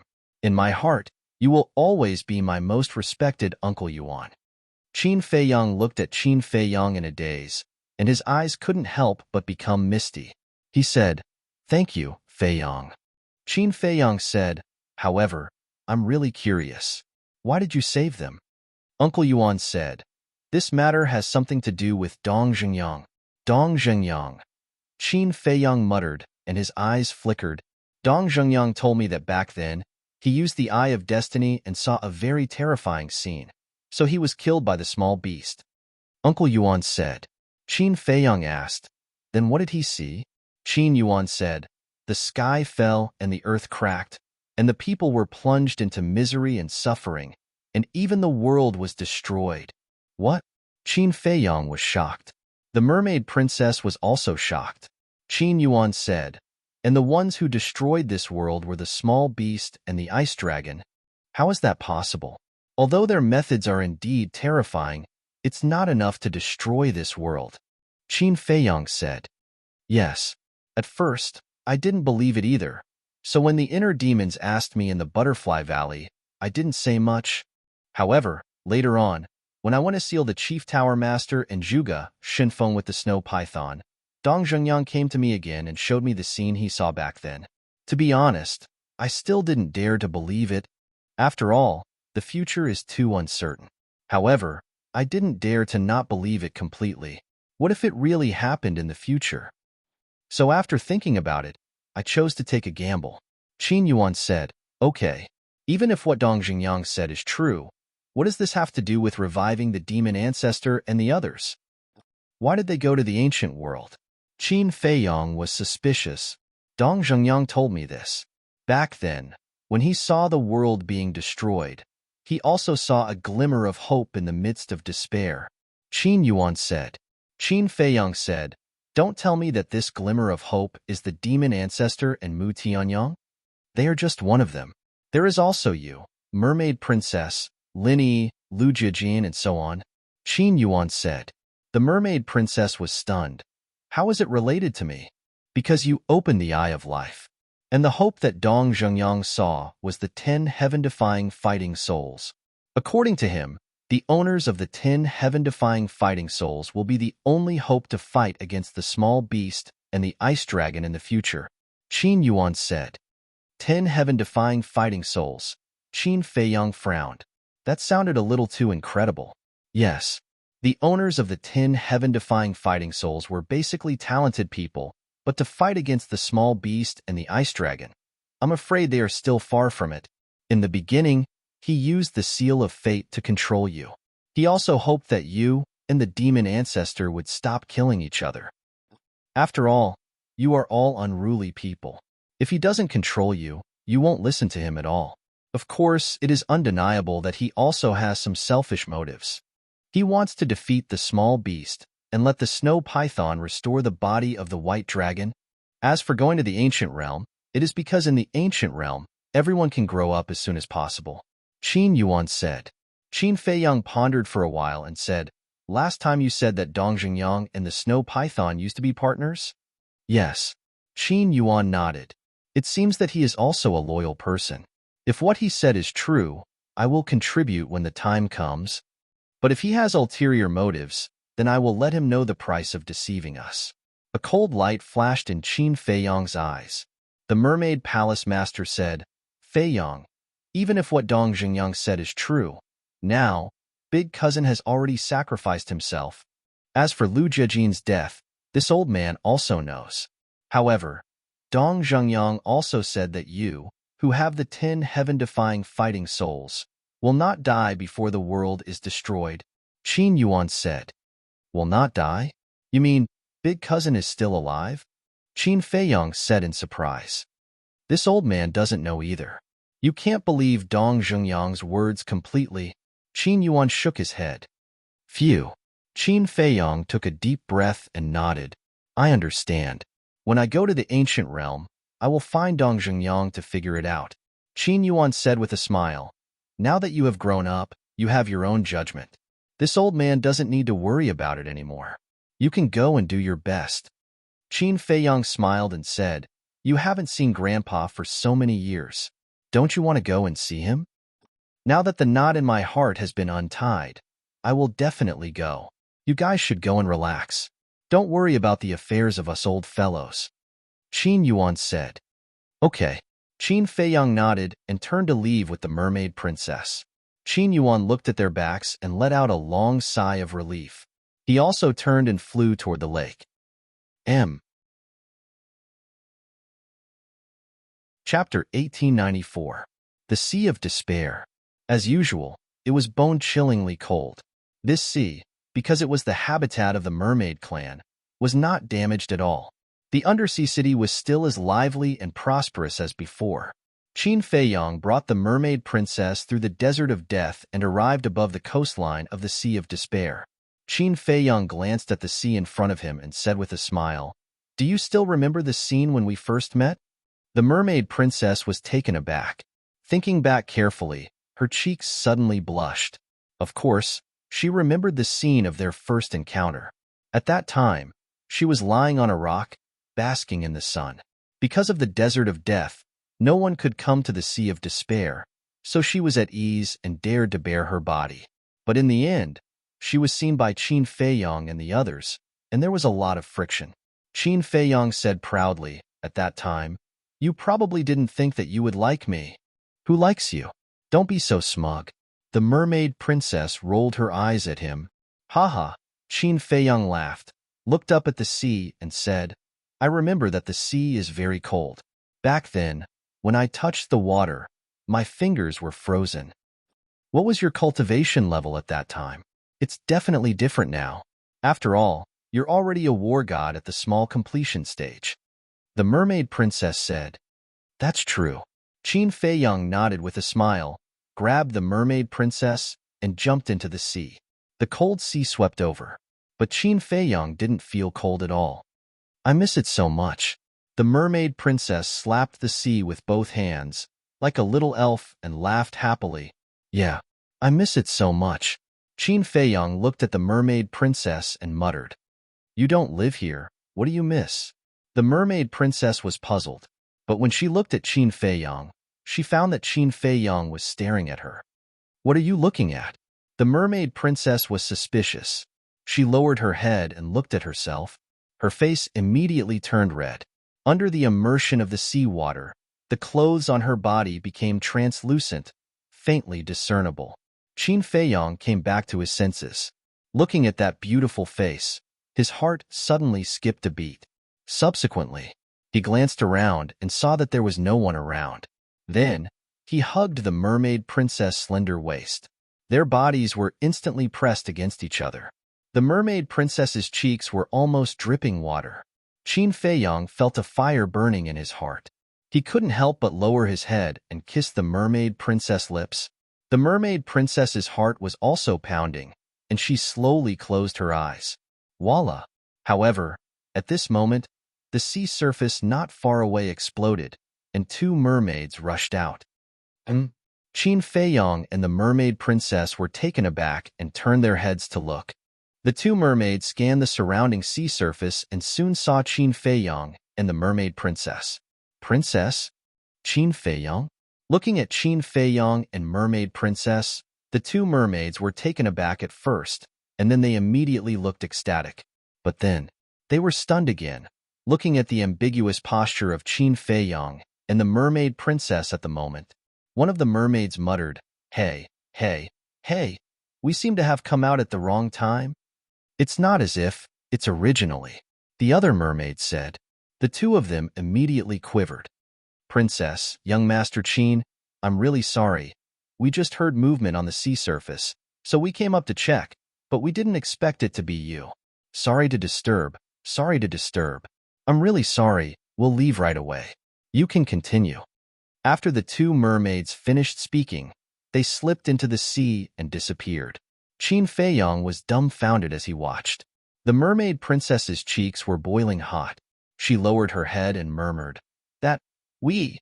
Qin Feiyong withdrew his gaze and looked down at the mermaid princess's red cheeks. The flame in his heart burned again. At this moment, the woman in his arms was like a ripe apple, making it difficult for him to suppress the restlessness in his heart. Qin Feiyong whispered, "They shouldn't come again, we." The mermaid princess buried herself in Qin Feiyong's arms and nodded. "If you're like this, how can I? Then what do you want me to do?" "Raise your head." "I won't." "Raise it." "No." "Then I'll do it." "You dare." "See if I dare." "Rogue, I'm going to shout for help." "Go ahead and shout until your throat breaks." "It's useless." Just as Qin Feiyong regrouped and kissed her again, another mermaid appeared with a splash. "My bad temper, do you have any eyes?" Qin Feiyong was annoyed. "Ahem, are you talking about me?" The mermaid coughed dryly. This voice, Qin Feiyong's body stiffened. The mermaid princess was also slightly stunned. She turned her head and her face suddenly changed. She hurriedly pushed Qin Feiyong away and condensed a boundary to isolate the sea water and evaporate the water on her dress. Qin Feiyong didn't dare to look. He looked at the mermaid princess and asked, "Is it true?" "It's true." The mermaid princess nodded. Qin Feiyong's mouth twitched, and then a bright smile appeared on his face. He turned to look at the mermaid and said, "That, uncle, good morning." That's right. The mermaid that appeared this time was the mermaid princess's father. "Good morning?" The mermaid emperor looked up at the sky and said meaningfully, "It's not early anymore, is it?" Qin Feiyong laughed. "It's all your fault." The mermaid princess rolled her eyes at Qin Feiyong and looked at the mermaid emperor. "Daughter greets father. You still know that I'm your father. When you secretly left the Sea of Despair, didn't you think of this old thing? Sure enough, a grown girl can't be kept at home." The mermaid emperor looked at the mermaid princess with a straight face and snorted coldly. "I." The mermaid princess was a little confused and pulled Qin Feiyong's clothes. Qin Feiyong smiled embarrassedly and said, "Uncle, look at the beautiful weather. Shouldn't we talk about something happy?" The mermaid emperor looked at Qin Feiyong and then looked at the nervous mermaid princess. He laughed and said, "Silly girl, I'm just joking with you. Seeing that you're back, I can't be happier." "Father." The mermaid princess was stunned. She looked up at the mermaid emperor and could not help but cry. The mermaid emperor sighed and stepped forward to grab the mermaid princess's hand. His face was full of love and said, "Girl, it's been hard on you." "It's not hard." The mermaid princess shook her head. "All right, it's good that you're back. Let's go home." The Mermaid Emperor pulled the Mermaid Princess and swam to the bottom of the sea. Qin Feiyong followed behind the two awkwardly. The Mermaid Emperor glanced at Qin Feiyong and asked coldly, "Boy, if I didn't come out, would you take the opportunity to eat my daughter?" Qin Feiyong was stunned and laughed dryly. "Uncle, where did this come from? Father, what are you talking about?" The Mermaid Princess blushed and said angrily, "Did I say something wrong? You're still too young. Men are basically the same. Before you get it, you treat it like a treasure. But after you get it, you have a different attitude." The Mermaid Emperor said, "Father, Feiyong is not that kind of person." The Mermaid Princess said, "In short, before we get married, boy, you'd better behave yourself." The Mermaid Emperor snorted coldly. "Yes, yes, yes." Qin Feiyong nodded repeatedly. He had no choice. This was his future father-in-law. He could not afford to offend him. Undersea City. It was an enormous city made up of palaces of various sizes. The glazed tiles of various colors were glowing in the water. Colorful corals, seaweed of all shapes and sizes, and shells as white as jade decorated the city, making it look like a fairyland. There were also large and small glazed tiles, agates and pearls. There were even many rare treasures of heaven and earth, such as water-repelling beads and cold-repelling beads. It could be said that any item here would be priceless in the outside world. But here, they were just exquisite decorations. There were also countless mermaids of all kinds. Some were extremely ugly. Some were very beautiful. In short, this was a very beautiful place. There were all kinds of strange things. The Mermaid Emperor led the Mermaid Princess and Qin Feiyong straight to a gorgeous palace. This was the palace of the Mermaid clan. More than 20 mermaids stood neatly on both sides of the main hall. They all had 2 pairs of wings. The mermaid on the left was White Wing. The mermaid on the right was Black Wing. Qin Feiyong was no stranger to these mermaids. The White Wing mermaid was called the White Wing Guard. The Black Wing mermaid was called the Black Wing Guard. And in the center of the main hall, there were 2 mermaids standing side by side. One of them had white wings and the other had black wings, but there were 3 pairs of wings on their backs. Obviously, they both had the cultivation of a war master. When the Mermaid Emperor led Qin Feiyong and his wife into the main hall, the 2 mermaids immediately bowed and said, "White-winged monarch, black-winged monarch, welcome Princess and Lord Qin." The Mermaid Princess walked up and said with a smile, "Uncles, there's no need to be so polite. It's good that the princess is back. Yes, all these years, when you left home, your father couldn't eat and couldn't sleep at night. We were anxious to see him." The 2 sighed. "How can it be as exaggerated as you say?" The Mermaid Emperor shook his head and smiled. He walked to the throne above and waved his hand. "Sit down and talk." The 2 mermaids sat on the 2 chairs on the left. Qin Feiyong and the Mermaid Princess sat on the 2 chairs on the right. The Mermaid Emperor smiled and said, "Qin Feiyong, I don't need to introduce these 2, right?" Qin Feiyong looked at the 2 mermaids and said with a smile, "If I remember correctly, you 2 are the White Wing King and Black Wing King who wanted to seize the throne at that time." When the 2 heard this, their bodies trembled slightly. Qin Feiyong smiled faintly and said, "Don't be nervous. It's all in the past. I won't bother about it anymore." "Thank you, young Master Qin." The 2 of them quickly stood up and thanked him. In fact, they were worried that Qin Feiyong would cause trouble for them this time. One had to know. The current Qin Feiyong was no longer the same as before. To deal with the 2 of them, he only needed to move his fingers. So at this moment, when they heard Qin Feiyong's words, they couldn't help but heave a sigh of relief. Chapter 1895. Father, what's going on? I remember that when I left the Sea of Despair, their attitude wasn't so good either. The Mermaid Princess glanced at the Blackwing Monarch and asked telepathically, "I've already told them about how Feiyong killed the 5 mermaid patriarchs. So now, they probably don't even have time to react. How would they dare to act rashly?" The Mermaid Emperor chuckled. "I see." The Mermaid Princess nodded in realization. The Mermaid Emperor glanced at Qin Feiyong with a hint of a smile in his eyes. He had not misjudged him. This kid's achievements were limitless. Now that he had this son-in-law, no one in the mermaid clan would dare to oppose him. The more he thought about it, the brighter the smile on the mermaid emperor's face became. He looked at Qin Feiyong and said, Feiyong. When Qin Feiyong heard this, he hurriedly looked at the mermaid emperor and said, Uncle, please speak your mind. Why are you so nervous? You're a god of war. With my strength, what can I do to you? The mermaid emperor rolled his eyes at him. Qin Feiyong smiled awkwardly. Although he was right, would he dare to use force against his future father-in-law? The mermaid emperor glanced at Qin Feiyong and then at the mermaid princess. He sighed and said, Feiyong, you know what my girl is thinking. Here we go again. Qin Feiyong sighed inwardly.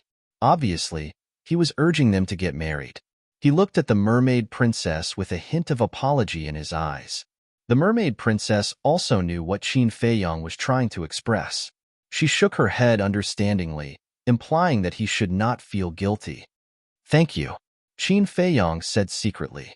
He held the mermaid princess' hand tightly and looked up at the mermaid emperor. He nodded and said, I know. Then you should also know how much she has sacrificed over the years for you. The mermaid emperor said. Qin Feiyong nodded. I didn't rush you in the past because your wish hasn't been fulfilled yet. But now, the misunderstanding between you and your father has been resolved. The demon ancestor and Mu Tianyang have also been eliminated. Now that great Qin has stabilized, shouldn't you give my daughter a stable home? The mermaid emperor said. As expected, Qin Feiyong mumbled. That's right, young Master Qin. The princess is deeply in love with you. You can't let her down. The Blackwing Monarch and the Blackwing Monarch followed. Their goal was completely different from the Mermaid Emperor's. The Mermaid Emperor was just thinking for his daughter. He wanted his daughter to be happy. As for the Blackwing Monarch and his companion, they wanted to tie down Qin Feiyong as their backer. After all, no matter if it was the current Great Qin or the Forgotten Continent, Qin Feiyong was someone who could speak with authority. With this backing, their Merfolk clan could basically do whatever they wanted on these two continents in the future. Qin Feiyong looked at the three of them in silence. What? Could it be that you're really a person who abandons her? Seeing Qin Feiyong remain silent for a long time, the Mermaid Emperor frowned. The Mermaid Princess hurriedly said, Father, Feiyong isn't that kind of person. Since he isn't, then give me an answer. I'm still waiting to hold my grandson. Moreover, I only have you as my daughter. I'm already old. In the future, there will definitely be someone who will inherit the throne of our Merfolk clan. If you don't work harder and give me a fat child, won't our Merfolk clan have no successors in the future? The Mermaid Emperor said angrily. Father, what are you talking about? The Mermaid Princess said angrily. I'm just telling the truth. You have to give me a little goldfish. The Mermaid Emperor snorted coldly. Little goldfish? Qin Feiyong was stunned. Father, even if I marry Feiyong, I might not give birth to a little goldfish. It might be a pure human like Feiyong. The Mermaid Princess said helplessly with a red face. The children born from the union of a human and a mermaid might be human or mermaid. This was very difficult to predict. The Mermaid Emperor said, Then you have to keep giving birth until you give birth. Keep giving birth. The Mermaid Princess was helpless to the extreme. Uncle, get married. We will definitely get married. But now is not the time. Qin Feiyong sighed and looked at the Mermaid Emperor. The Mermaid Emperor was furious and roared. Now is not the time? Then how long are you going to wait? Until I die? Uncle, calm down. Qin Feiyong hurriedly comforted and sighed. You don't know. After you returned to the Sea of Despair, many things happened. What things? The Mermaid Emperor frowned. First of all, the demon ancestor and Mu Tianyang didn't die. Secondly, my eldest cousin and my inner demon both died tragically in the miraculous sight in order to save me. As a man, I can't forget their deaths. Qin Feiyong said. This. The Mermaid Emperor and the Black Wing Emperor looked at each other. I know that this is selfish, but I am such a person. If I don't find out the cause of death of my big cousin and my inner demons and avenge them, I can't be at ease. So, I hope Uncle can understand. Qin Feiyong got up and bowed. The Mermaid Emperor pondered for a moment and asked, What about my daughter? Father, I am willing to wait. Moreover, we have already agreed that no matter where we go in the future, we will be together and never leave each other. The mermaid princess also got up and grabbed Qin Fei Yang's strong hand. She looked at the mermaid emperor and smiled. You silly girl. The mermaid emperor sighed and waved his hand. Forget it. Forget it. The children and grandchildren will have their own blessings. You can do as you see fit. The two looked at each other and smiled. They bowed and said, Thank you, father. Thank you, uncle. All right, sit down. The mermaid emperor waved his hand. The two returned to their seats. The mermaid emperor looked at Qin Fei Yang and said, Kid, although I don't care anymore, you have to listen carefully. Don't bully my daughter in the future, and don't let her suffer any grievances. Of course. Qin Fei Yang nodded and smiled. The Black Wing Emperor and the Black Wing Emperor looked at each other and couldn't help but feel disappointed. If they didn't get married and have children, then everything was just empty talk. Qin Fei Yang glanced at the Black Wing Emperor and the Black Wing Emperor. He had seen countless people over the years and could tell what they were thinking at a glance. After pondering for a while, he looked up at the Mermaid Emperor and smiled. Uncle, apart from visiting you, there is actually another matter. What is it? The Mermaid Emperor was suspicious. Qin Fei Yang said, I wonder if Uncle has any thoughts of leaving the Sea of Despair? Leave the Sea of Despair? The Mermaid Emperor was stunned. The Black Wing Emperor and the White Wing Emperor also looked at Qin Fei Yang in confusion. Whether it's humans, beasts, or mermaids, they should all be treated equally. And for the past 10,000 years, your mermaid race has been living in a corner. It's really unfair for you. So I was thinking, can the mermaid race walk out of the Sea of Despair and try to get in touch with humans? Live together? Qin Fei Yang said. The Mermaid Emperor hesitated. The Black Wing Emperor and the White Wing Emperor's faces were full of joy. Qin Fei Yang looked at the two and smiled. It seems that the two of you agree with my suggestion. To be honest, Mr. Qin, we have long been tired of staying in the Sea of Despair. But you also know that the humans outside have always held strange gazes towards us merfolk. The two sighed. That's right. In the eyes of humans, we mermaids are different. At that time, if we really enter the human world, I'm afraid that we will be coveted by evil people. The Mermaid Emperor said, For example? Qin Fei Yang asked. The Mermaid Emperor said, For example, capturing mermaids and treating them as pets, servants, and toys. After all, in the past, such things have happened before. Qin Fei Yang smiled. If Uncle is only worried about this, then it's easy to solve. The Mermaid Emperor said, How? Qin Fei Yang said, As long as His Majesty gives the order, no one will dare to do anything to you. If that's the case, then there's indeed no need to worry about the future. But will the Emperor agree? The Mermaid Emperor said, With me as his son, if I personally ask him for help, of course he will agree. Qin Fei Yang smiled, took out the image crystal, and sent a message to Zhao Tailai.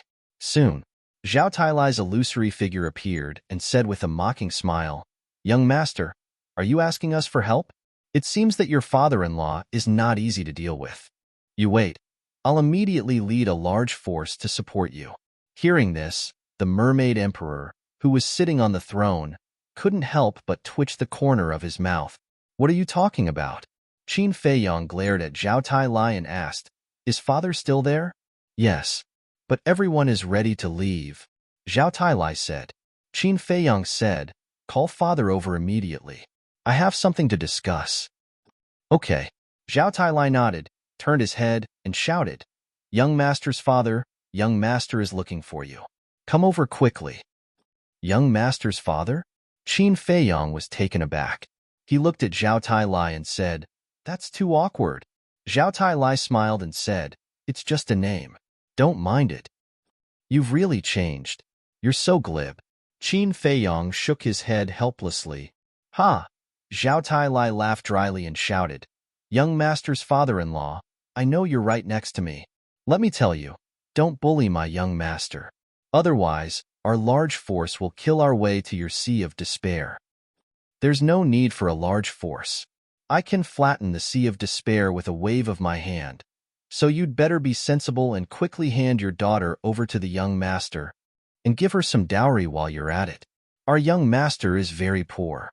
He got rich all thanks to you, his father-in-law. Tang Hai appeared beside Zhao Tai Lai without a word and said expressionlessly. The mermaid emperor's face was dark. Qin Feiyang's veins were also bulging. These two bastards, were they deliberately making trouble? What did he mean by getting rich all because of his father-in-law? Was he that poor? Zhao Tai Lai, Tang Hai, I won't allow you to scare my in-laws like this. The emperor walked over and said with a smile, Hee.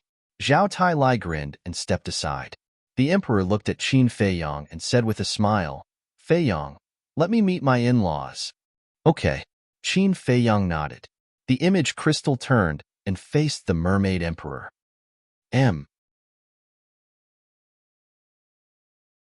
Chapter 1896. Greetings, your majesty. The mermaid emperor hurriedly got up and bowed. We're all family. Don't be so polite. The emperor said, I'm ashamed. The mermaid emperor shook his head. The emperor said, Are you still blaming yourself for the 5 mermaid ancestors? The mermaid emperor nodded. The emperor smiled and said, It's not your fault. After all, you can't control them. Thank you for your understanding, your majesty. The mermaid emperor said gratefully, Don't call me your majesty. It's so distant. We're in-laws, so we have to be like a family, the emperor said unhappily. Yes, yes, yes. The mermaid emperor nodded repeatedly. How is it? Did you persuade Feiyang and the others? The emperor asked. I did. Unfortunately, your son is stubborn. No matter how I persuade him, it's useless. The mermaid emperor said, Yes, I can't wait for them to get married now and give me a bunch of grandchildren or something, the emperor said helplessly. Don't I think so too? The mermaid emperor also looked helpless. Father, uncle, we're here to talk business. Why are you talking about this? Qin Feiyang looked at the two speechlessly. The emperor looked at the mermaid emperor and said, See, he only said a few words and you're already unhappy. Do you think it's easy for parents like us? Isn't that so? It's not easy to look forward to them growing up, but they're all grown up. They don't take our words seriously anymore. The mermaid emperor shook his head. Seeing the two of them echoing each other, Qin Feiyang was quite annoyed and said, You guys continue. I'll go out for a walk. We'll talk when you're done. Ha ha. The emperor and the mermaid emperor looked at each other and couldn't help but laugh. The emperor said, Okay, let's stop talking. Tell me, what's the matter? Qin Feiyang rolled his eyes and simply told the emperor what he thought. So that's it. The emperor suddenly understood. After pondering for a while, he looked at the mermaid emperor and said, Although you and I are in-laws, as the emperor of a country, my words and actions are responsible for all the living beings on the continent. So, there are some things that we have to make clear in advance. Your Majesty, please speak. The mermaid emperor said, We allow you to leave the Sea of Despair and even allow you to enter the imperial capital. However, you must restrain your clansmen and behave yourselves. After all, you have a special relationship with Feiyang. If you don't control it, I'm afraid that some mere people will take advantage of this relationship with Feiyang and run amok. If you promise to keep it, I will immediately issue an edict as soon as I return to the imperial capital, Di Wang said. The mermaid emperor was pleasantly surprised and said, Thank you, your majesty. I promise to restrain everyone. That's what you said. At that time, if some merfolk act recklessly and I give the order to kill them, don't blame me. The emperor smiled. The mermaid emperor said, If there really is such a mermaid, your majesty doesn't need to give the order. I will personally go and kill them. That's good. The emperor nodded with a smile and asked, Feiyang, is there anything else? No more. Qin Feiyang shook his head. The emperor said, If that's the case, then I'll go and get busy. In-law, come to the imperial capital often in the future. Let's have a good gathering. My pleasure. The mermaid emperor smiled. Then I'll see you later. The emperor smiled, and the phantom gradually dissipated. That's great. Yes, it's been more than 10,000 years. Our mere people can finally walk out of the Sea of Despair. The Blackwing Monarch and the Emperor were overjoyed. The Mermaid Emperor was also filled with emotions. Qin Feiyang glanced at the Blackwing Monarch and the Emperor and said lightly, "Both of you, don't blame me for being rude. I believe in Uncle, but I really can't rest assured about the two of you." The expressions of the two changed slightly. Qin Feiyang said, "Don't be nervous. I'm just giving you a reminder. People don't have many years in their life. Don't dig your own grave." "Yes, yes, yes. We will remember." The two of them nodded their heads submissively. "It's good that you remember." Qin Feiyang smiled, looked at the Mermaid Princess, and said, "It's over. Shall we go for a walk?" I want to accompany Father," the Mermaid Princess said. The Mermaid Emperor smiled and said, "Little girl, go accompany Feiyang. Father still has many things to discuss with the Blackwing Monarch and the others." The Mermaid Princess was stunned and said with a smile, "Father is the best. Then we'll go?" Go. The Mermaid Emperor waved his hand. "Let's go." The Mermaid Princess pulled Qin Feiyang and ran out happily. A grown girl can't be kept at home. It's true. Looking at the back of the Mermaid Princess, the Mermaid Emperor sighed helplessly. "Emperor, you should feel lucky. If it weren't for the relationship between the princess and Qin Feiyang, our mere people would probably never have a day of success." The Blackwing Monarch and the Emperor said, "I don't agree with that. The little girl really likes Qin Feiyang. She's not using Qin Feiyang." The Mermaid Emperor frowned. Yes. We're just making an analogy," the two hurriedly said. The Mermaid Emperor looked at the two and said, "Let's talk. How should we develop in the future?" "Of course, we'll move to the imperial capital. After all, the imperial capital is the core of the great Qin Empire. Only by moving to the imperial capital can we develop better," the two said without hesitation. The Mermaid Emperor frowned and said, "Is that what you think? Are we wrong?" The two were puzzled. Although the imperial capital is the core of the great Qin Empire, it's also a gathering place for power and disputes. Moving to the imperial capital isn't a wise move, the Mermaid Emperor said. The Blackwing Monarch said, "You're right, but with the relationship with Qin Feiyang, what are we afraid of? No one dares to touch us." The Mermaid Emperor raised his eyebrows and said, "Didn't you understand the Emperor's words? He doesn't want us to use this relationship recklessly." "We're not using it recklessly. We just want to use the name of Qin Feiyang to have a place in the imperial capital," the Blackwing Monarch said unhappily. "Okay, even if we move to the imperial capital as you said, what about the land of inheritance? You have to know that the rise and fall of the mermaid race depends on this land of inheritance," the Mermaid Emperor said. The Blackwing Monarch was speechless for a moment and turned to look at the White-Wing Monarch. The White-Wing Monarch pondered for a moment and looked at the Mermaid Emperor. "Why don't we ask Qin Feiyang to help us move the land of inheritance to the imperial capital?" The Mermaid Emperor said, "So, no matter what, you all want to go to the imperial capital? After all, the imperial capital is a symbol of identity and status. Of course, we're just suggesting. The final decision is still yours." The White-Wing Monarch looked at the Mermaid Emperor and smiled. The Mermaid Emperor glanced at the two and pondered for a moment before saying, "This is what I think. Our people live in the spiritual state, and the Sea of Despair is our base camp."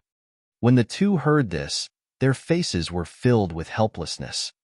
"Of course, I won't restrict your freedom. You can go to the imperial capital at any time, but the condition is that you must abide by the rules. And for the survival of our people, I will also take time to meet the Emperor and see if I can be the mansion master of the spiritual state," the Mermaid Emperor said. The Blackwing Monarch looked at each other and nodded with a smile. "This is a good idea. If you become the mansion master of the spiritual state, it will be of great help to the future development of our mermaid race. So it's decided?" the Mermaid Emperor asked. "Okay, it's decided." The two nodded. "Greetings, Princess." "Greetings, Mr. Qin." Back to Qin Feiyang and the Mermaid Princess. The two walked on the street hand in hand, and all the mermaids they met bowed respectfully. The Mermaid Princess also responded to them one by one. "This place is still the best. There are no restrictions or worries at all. The mermaid princess smiled. Really? Qin Feiyang asked with a smile. The mermaid princess was taken aback. Qin Feiyang teased, I remember when you first came here. You and your father were in a very bad situation. The mermaid princess smiled helplessly and held Qin Feiyang's arm. Yes, yes, yes, it's all thanks to you. I thank you. Qin Feiyang chuckled. What's the use of just saying thanks? Let's do something practical. What do you mean? The mermaid princess was suspicious. Here, Qin Feiyang pointed at his face. The mermaid princess blushed and whispered, The streets are full of our people. Insincere. Qin Feiyang pursed his lips. The mermaid princess looked around, summoned her courage, and lightly touched Qin Feiyang's face. Princess, don't treat us as air. Yeah, if you want to be intimate, shouldn't you find a place where there's no one around? The mermaids around immediately laughed. The mermaid princess's cheeks were boiling hot, and she fiercely pinched Qin Feiyang's arm and said, Smelly hooligan, are you satisfied now? Qin Feiyang grinned, but suddenly, he stopped and looked at the square in front of him on the left. There were 4 statues there. It was the holy land of the mermaid clan, the land of inheritance. Looking at the majestic statues of his ancestors, the memories that had been sealed in Qin Feiyang's mind uncontrollably emerged. It was here that he had activated the purple gold dragon soul. It was also here that he and the mermaid princess were tied together by the concentric knot. It could be said that this was the place that changed his fate. The mermaid princess followed Qin Feiyang's gaze, and a look of reminiscence appeared in her eyes. She smiled and said, Let's go and pay our respects. And Qin Feiyang nodded. The two of them walked over in large strides. Greetings, princess, young master Qin. The white-winged guard and the black-winged guard, who were guarding the Holy Land, hurriedly bowed when they saw the two of them. The mermaid princess nodded. The two of them walked to the square. Qin Feiyang stood under the statue of the Qin Emperor, looked up at the face of the statue, and muttered, If it weren't for you, I wouldn't have everything I have now.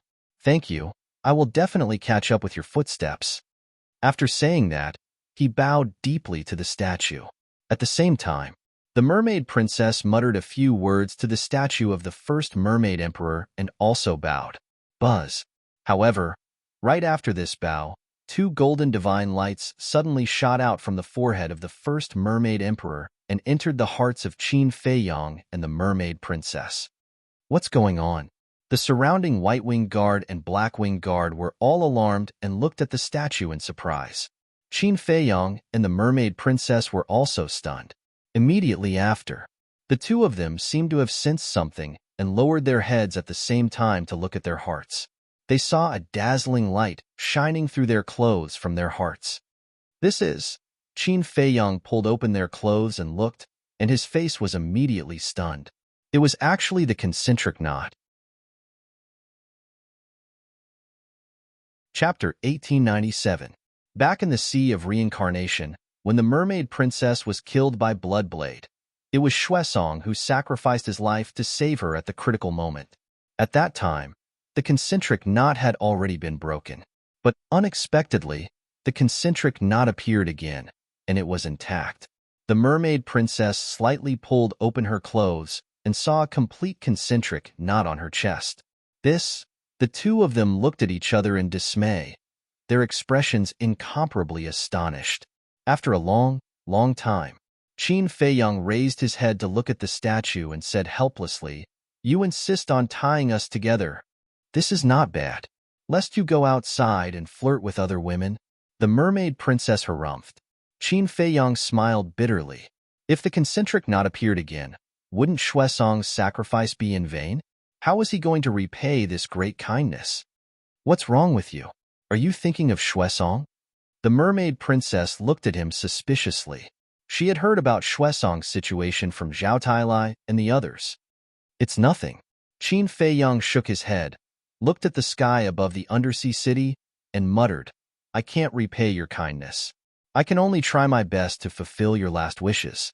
I hope that your souls in heaven can rest in peace. After saying that, he lowered his head and bowed deeply to the void. Those white-winged guards and black-winged guards all looked at Qin Feiyong with baffled expressions. "Let's go." Qin Feiyong pulled the mermaid princess and turned around to leave without looking back.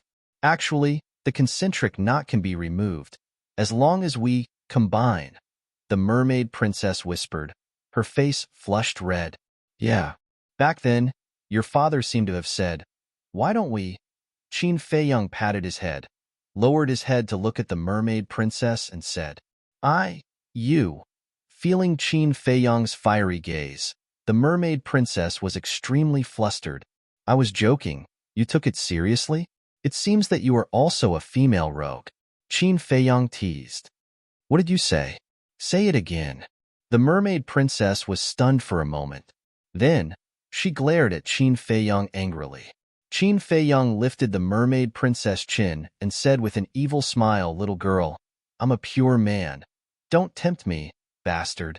The mermaid princess immediately raised her fist and punched at Qin Feiyong. Qin Feiyong chuckled, turned around, and disappeared in a flash. "Hooligan, stop right there." The mermaid princess gritted her teeth and chased after him. In the blink of an eye, half a month passed. During this half a month, Qin Feiyong didn't think about anything else. He focused on accompanying the mermaid princess. They were like an immortal couple, leaving their footprints on the bottom of the Sea of Despair. The imperial edict had also been issued. Without a doubt, the appearance of the mermaid clan, whether it was in the imperial capital or in the 9 states, set off a huge storm. Because the existence of the mermaid clan had always been an ethereal legend. However, they didn't expect that there really was such a clan in the world. Over the past few days, countless people had come to the Sea of Despair with curiosity, but no one dared to enter the sea. Because when the imperial edict was issued, he also issued another order. No one, no beast, was allowed to enter the Sea of Despair.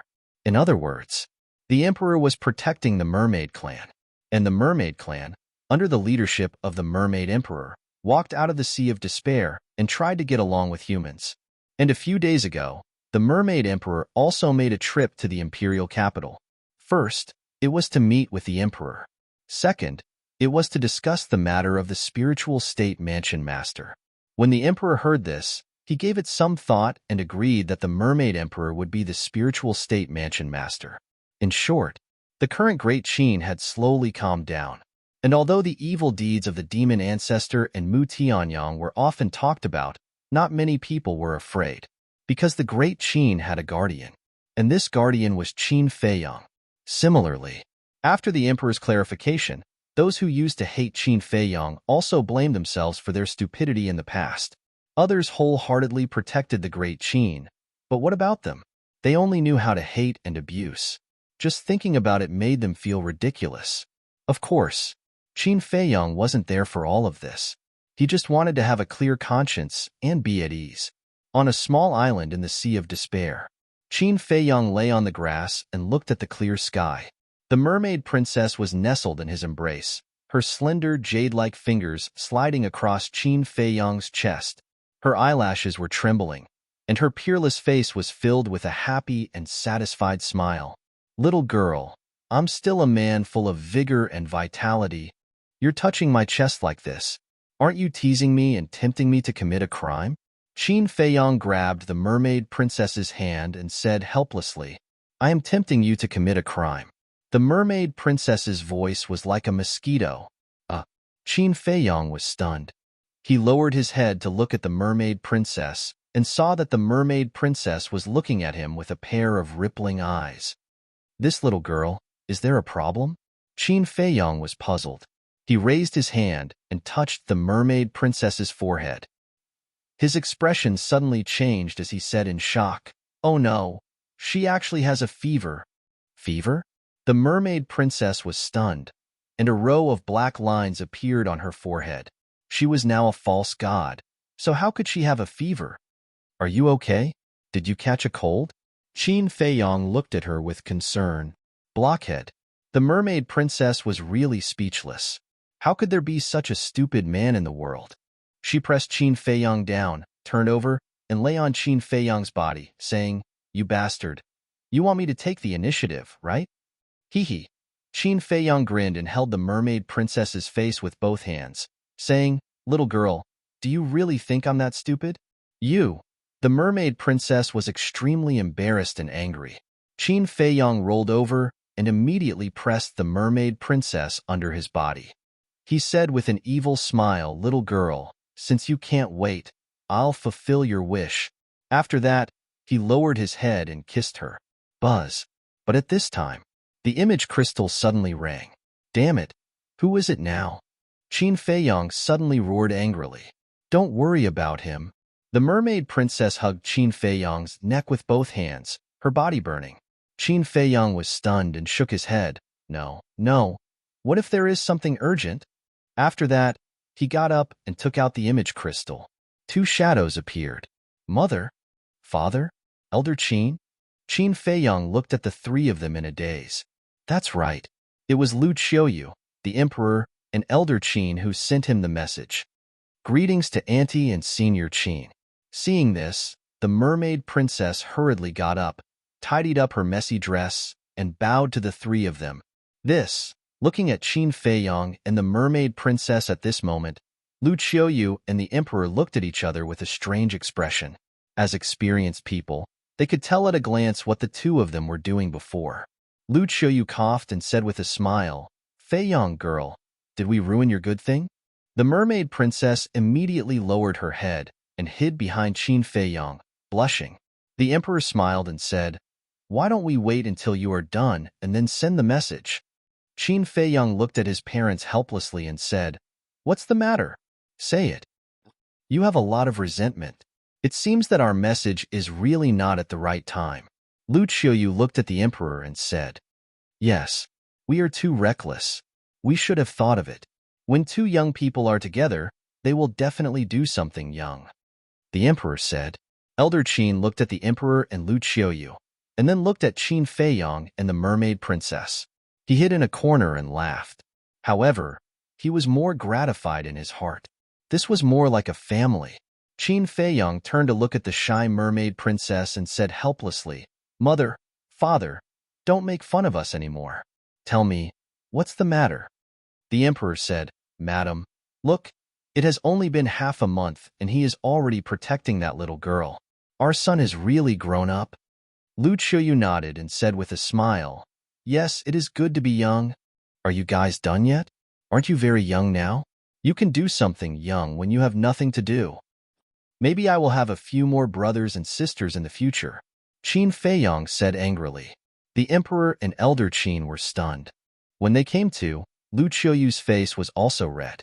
Seeing this, the emperor's face suddenly darkened. He glared at Qin Feiyang and said, "Brat, what did you say? Are you making fun of your parents?" "I am telling the truth. Look at you, young and strong. Look at your mother, young and beautiful. You can have a few more children." Qin Feiyang joked. "The more you talk, the more ridiculous you are." The emperor rolled his eyes at Qin Feiyang and said, "We are sending you a message because we want to tell you a piece of good news." "Good news?" Qin Feiyang was stunned. The emperor said, "Lu Zhang and Lu Hong will be married tomorrow." "Married?" Qin Feiyang looked shocked. The mermaid princess was also stunned. She did not come to her senses for a long time. "This is the decision of your four grandfathers. They said that Lu Jijin is dead, and now Lu Zhang is the only one left. So they have to hurry up and continue the family line." Of course, they did not force Lu Hong. Lu Hong is willing to marry. The emperor said, "That's too fast. Besides, although eldest cousin is dead, there are other descendants in the Lu family besides Lu Zhang. Isn't it a bit too much to ask Lu Zhang to continue the family line?" Qin Feiyang said, "The Lu family does have many disciples, but your uncle's branch only consists of the two brothers, Lu Jiajin and Lu Zhang. You don't know about your uncle and aunt's deaths, do you? Back then, they were all killed by the ancestor devil because they were protecting us. Furthermore, they were all shattered into pieces." The emperor sighed. Qin Feiyang's eyes trembled. He had never heard of this before. Lu Qiuyu said, "Although there was the castle and pale snow back then, they only protected you and not us. Your uncle and the others only said a few words to the demonic ancestor before they were killed. As for why we didn't tell you this, it was because we didn't want you to blame yourself. After all, we know your personality too well. Yes. So, we also approve of Lu Zheng and Lu Hong's marriage, but this time, it's not just the two of them who are getting married. The emperor smiled. Who else? Qin Feiyong was stunned and asked, You'll know when you come back. The emperor smiled mysteriously. Qin Feiyong shook his head. Still keeping him in suspense?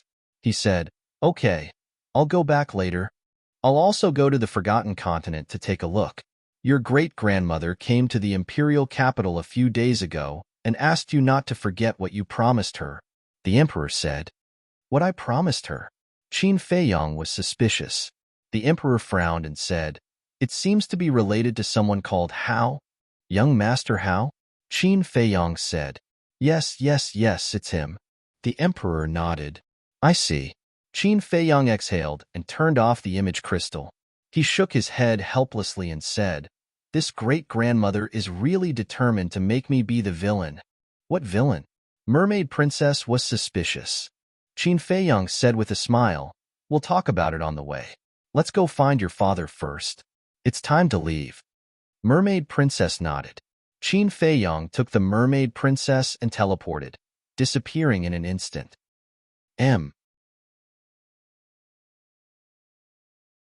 Chapter 1898. What? You're leaving? Undersea City. The Mermaid Emperor looked at Qin Feiyong and the Mermaid Princess with a frown. The Mermaid Princess' expression was also filled with reluctance. Qin Feiyong smiled and said, It's not like we're parting forever. There's still a long way to go. That's true. The Mermaid Emperor smiled and said, Not long ago. I received a message from your father asking me to attend a wedding. It seems to be related to the Lu family. You were invited to?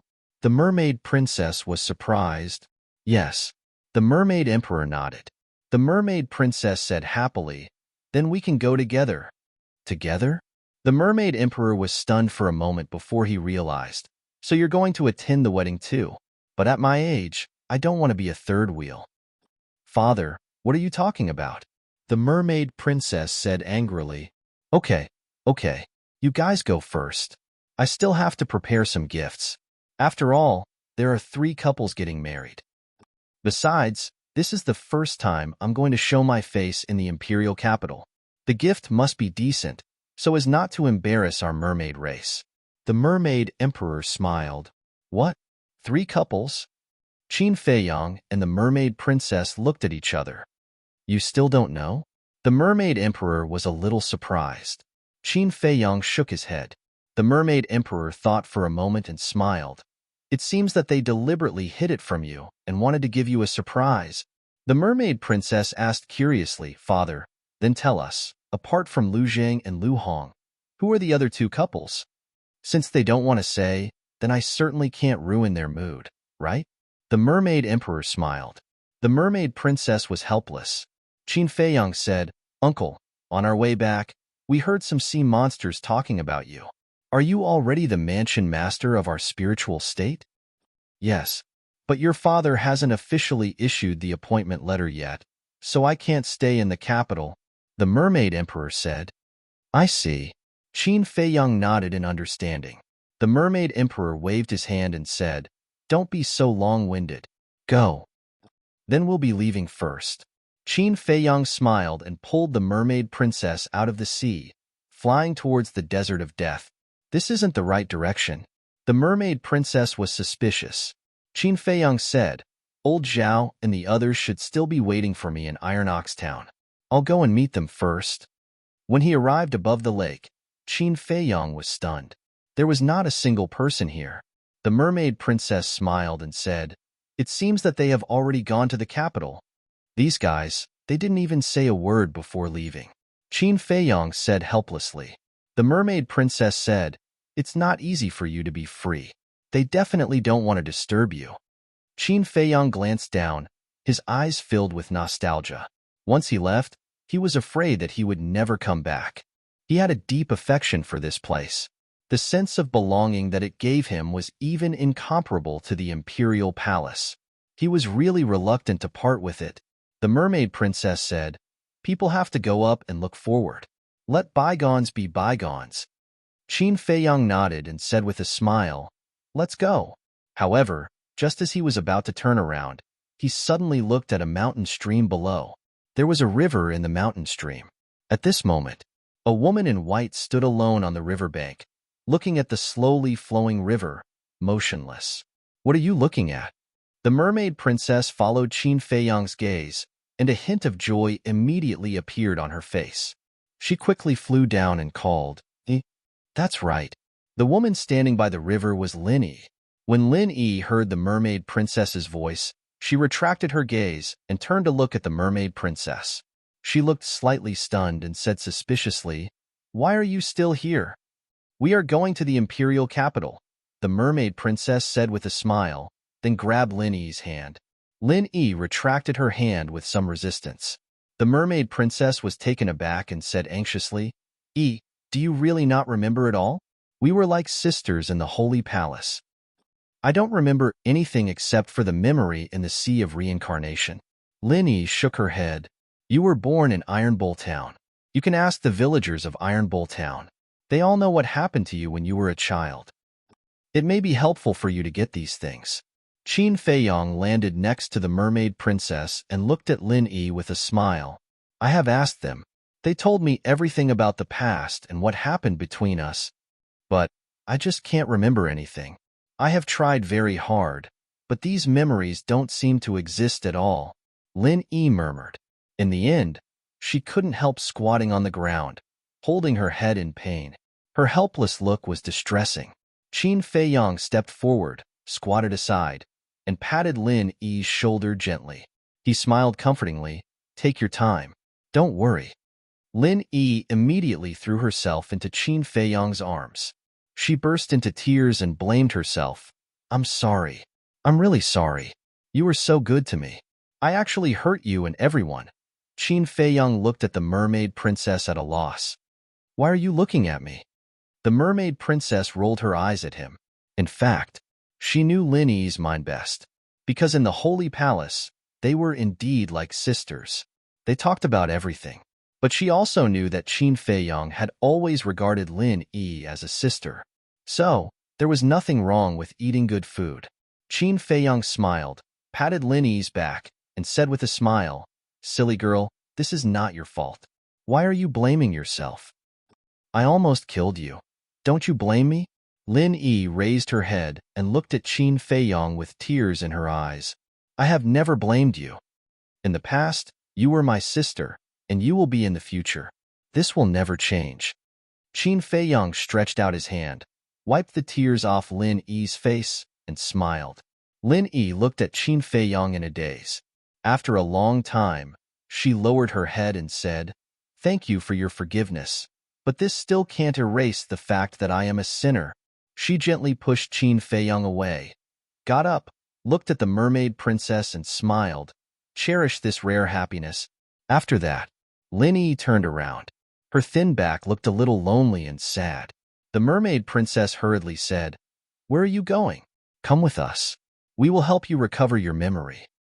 I want to atone for my sins. Thank you for not abandoning me. When I can forgive myself one day, I will come to you.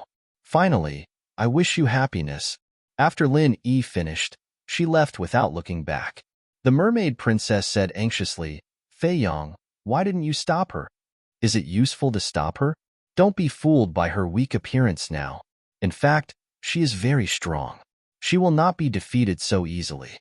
Qin Feiyang smiled. The mermaid princess was silent.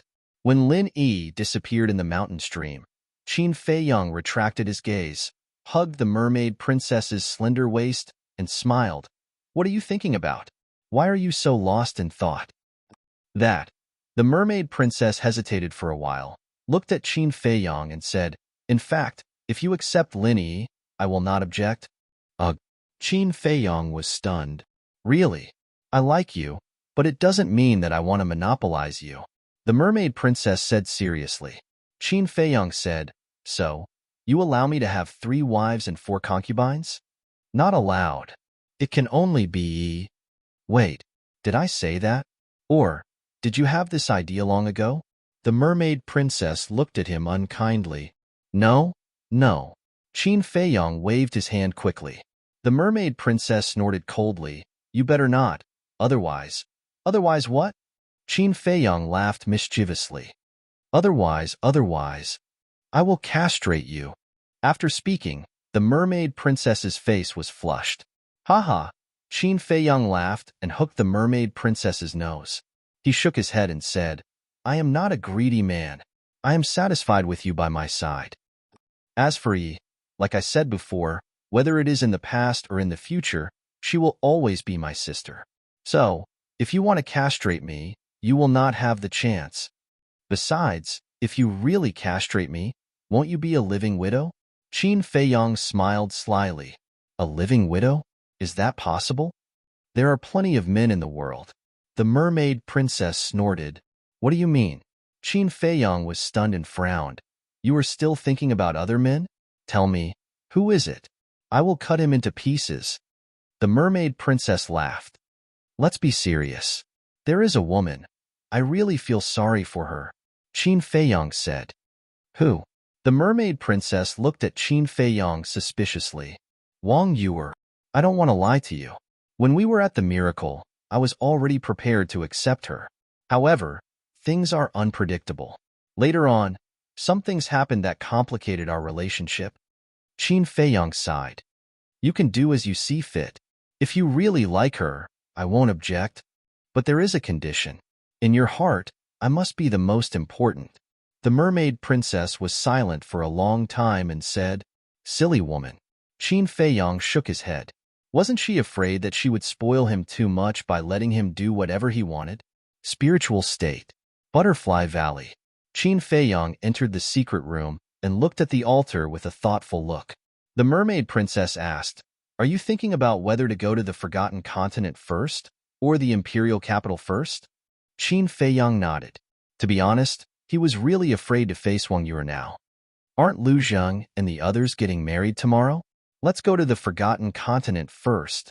The mermaid princess said, Okay, but you have to help me think. What gift should I give them? After all, Lu Hong has been through fire and water with me for so many years. She can't get married empty-handed. Qin Feiyong smiled and revived the altar as he spoke. You'd better make your own decision because I don't know Lu Hong well. I don't know what she needs. The mermaid princess pondered and said, You don't always let me make my own decisions. You'll really spoil me. Qin Feiyong gently knocked on the mermaid princess's forehead with a doting expression. Then, he took the little hand of his beloved woman and stepped onto the altar.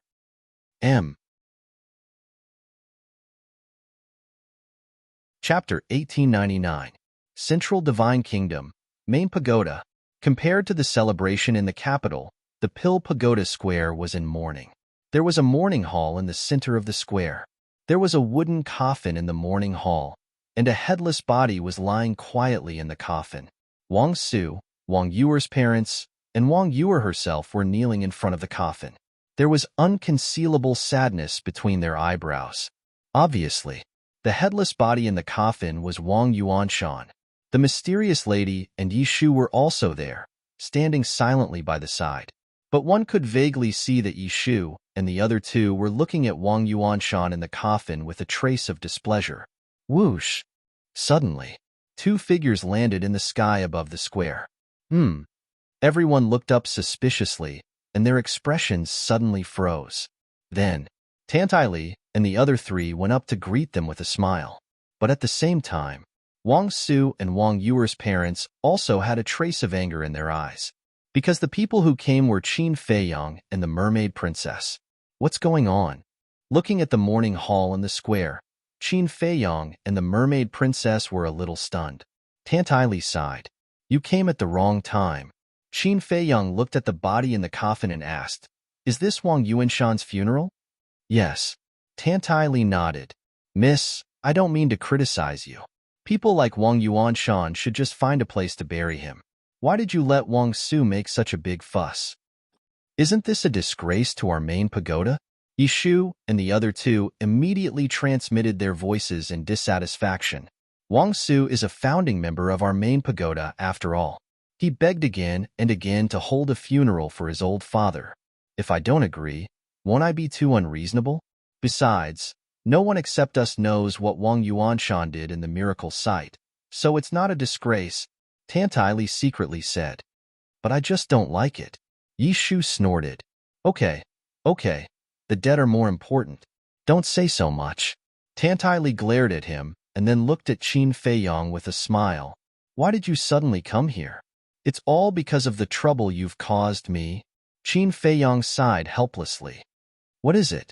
You're already upset? Tantai said. I wouldn't dare. Qin Feiyong felt helpless. Suddenly, the mermaid princess flew down. Qin Feiyong hurriedly asked, Where are you going? Since I'm here, I naturally have to pay my respects. The mermaid princess smiled and landed on the square. Silly woman. Qin Feiyong shook his head. Wang Yuanshan died in his hands, and Wang Su hated him to the bone. So in this kind of situation, it was best to turn a blind eye. But this woman actually took the initiative to go down and pay her respects. Wasn't this just asking for trouble? Tantai secretly laughed and said, She is a little silly, but it also shows that she is a kind child. You have to cherish her. I will. Qin Feiyong nodded with a smile and asked curiously, Where's Qin Rushuang? Why don't I see her? Tantai face darkened and said angrily, Rushuang is a few generations higher than you. Is it appropriate for you to call her by her name? Then what should I call her? You can't call her great-grandmother. Qin Feiyong pursed his lips. Tantai helplessly stared at Qin Feiyong. Get out of my way. At this time, there was an angry roar from below. Qin Feiyong raised his eyelids and immediately looked down. He saw Wang Su standing in front of the mermaid princess, his eyes full of anger. But facing the angry Wang Su, the mermaid princess was not angry at all. She smiled and said, Senior, I don't mean any harm. I just came to pay my respects to Senior Wang. Wang Su glanced at Qin Feiyong and looked at the mermaid princess. You don't need to be pretentious here. Get lost immediately. I didn't. I'm really sincere. The mermaid princess said. I'll say it again. Get lost. Wang Su shouted angrily. Wang Yue got up and looked at Wang Su with dissatisfaction. Grandpa, she's a guest and she's sincere. How can you treat her like this? Bastard. How dare you speak for them? The enraged Wang Su swung his hand and ruthlessly slapped Wang Yuer's face. Wang Yuer touched her painful cheek and couldn't help crying out of grievance. Seeing Wang Yuer being slapped in public, Wang Yuer's parents on the side were silent. Let me tell you, if you dare to betray us again, I'll directly expel you from the family. Wang Su glared at Wang Yuer. After saying this, he turned to look at the mermaid princess and said, Why don't you get lost? Do you want to be slapped too? Try slapping her. Swish. Qin Feiyong took a step forward and landed in front of the mermaid princess. Things don't look good. Tantai whispered, Who cares? Wang Su has gone too far by scolding his own granddaughter in public. He should be taught a lesson. Yi Shu snorted. Below, Wang Su stared at Qin Feiyong, his eyes full of hatred. Wang Yuer saw that the situation was not good and hurriedly said, Qin Feiyong, don't provoke Grandpa anymore. Take her away. Am I the one provoking him, or is he the one provoking me? Also, the Pill Tower Square is a public place. Why should I leave? Qin Feiyong said expressionlessly. Wang Yuer was extremely anxious. Wang Yuer's father suddenly stood up and looked at Qin Feiyong. The Pill Tower Square is indeed a public place, but it's also the place of the main tower. You're not from the Forgotten Continent. We don't welcome you. Don't welcome me? You're just a peak master of the Saint Peak. How can you represent the main tower? Then I'd like to ask, what do you think of the 4 people above? Qin Feiyong pointed at Tantai and the other 3 as he looked at Wang Yuer's father. Wang Yuer's father's pupil shrank when he heard this. Not to mention Yi Shu and the other 2. Just Tantai was Qin Feiyong's great-grandmother, a family. And now, the main tower was under Tantai's control. In other words, Qin Feiyong was equivalent to the main tower's young master. Wang Su was also enraged, roaring, Are you leaving or not? Leaving is fine. Qin Feiyong took a step back and pulled the mermaid princess' hand. looking at Wang Su. But you must apologize to her. Apologize? Haha. Wang Su laughed loudly. You killed my father, and you want me to apologize to her? Then why don't you tell everyone the reason why I killed Wang Yuanshan? Too ashamed to say it. Fine, I'll help you. Wang Yuanshan is in the Black Tortoise world. Qin Feiyang said, Bastard, I'll kill you. Wang Su's expression changed when he heard that, and he threw a punch at Qin Feiyang. If everyone knew about Wang Yuanshan's deeds, he would definitely go down in history and infamy. Kill me? Qin Feiyang curled the corner of his mouth, and his divine power surged. Wang Su immediately felt a huge pressure shrouding him, and he immediately staggered and fell to the ground in a sorry state. Qin Feiyang, are you trying to make a scene in the morning hall? Wang Yuer's parents also roared angrily. You two, get down on the ground too. Qin Feiyang looked at the two of them, and his divine power roared. Their bodies trembled, and they immediately fell to the ground uncontrollably. Even Wang Su and the others can't resist at all. Is this Qin Feiyang's current strength? That's terrifying. He's practically a godlike existence. The surrounding people were all extremely shocked. Enough, enough, it's really enough. Qin Feiyang, I'm begging you, please leave. Wang Yuer cried. Qin Feiyang looked at Wang Yuer and sighed deeply. His divine power dissipated like a tide, and he pulled the mermaid princess and said, Let's go. Thank you. In the future, let's break up with each other. Wang Yuer closed her eyes and said painfully. Qin Feiyang looked at Wang Yuer again, and from her painful expression, he knew how uncomfortable she was in saying those words. However, this might be the best ending. I hope you can find a good home as soon as possible and live happily ever after. Qin Feiyang said silently, and then took the mermaid princess into the main pagoda step by step. The disciples of the main pagoda, including the elders, the heads of the sub-pagoda, and the peak masters, all stepped aside in horror and made a path for them. Mermaid princess turned to look at Wang Yuer and whispered, Feiyang, did I cause you trouble? You only know now. Qin Feiyang looked at her helplessly. I'm sorry. Mermaid princess lowered her head, her face full of self-blame. Silly woman. Qin Feiyang shook his head. Don't always say that I'm silly, okay? How am I silly? Mermaid princess looked at him angrily. Okay. You're the smartest woman in the world, okay? Qin Feiyang laughed. You're not sincere at all. Mermaid princess pursed her lips, thought for a moment, and said, Did you deliberately attack Wang Su and the others? What do you mean? Qin Feiyang was stunned and looked at her suspiciously. Mermaid princess said, The more you and Wang Su fought, the more uncomfortable Wang Yuer would feel. In the end, she could only choose to break up with you. So I'm that kind of person in your eyes. Qin Feiyang said disappointedly. I guessed wrong? Mermaid princess was stunned. Wrong. I attacked Wang Su because he hit Wang Yuer in public. I attacked Wang Yuer's parents because they turned a blind eye to Wang Yuer's grievances. Qin Feiyang said. Mermaid princess said in realization. So you're defending Wang Yuer, not only for her, but also for you. How dare they bully my woman, Qin Feiyang? Aren't they courting death? Qin Feiyang said proudly. Mermaid princess was pleased to hear that. Then, she said, But Wang Yuer is really pitiful. She likes you so much, but she had to break up with you because of Wang Su and her parents. This is fate playing tricks on people. Qin Feiyang sighed. If he didn't meet Wang Yuanshan, or if Wang Yuanshan was a straightforward person, the situation would be different now. Mermaid princess joked, Look at you. You care about her quite a lot. Jealous. Qin Feiyang laughed mischievously. Do I look like I'm jealous? I just sympathize with Wang Yuer. Mermaid princess said. Qin Feiyang turned to look at Wang Yuer and sighed in his heart. Then, he disappeared from the main tower with Mermaid princess.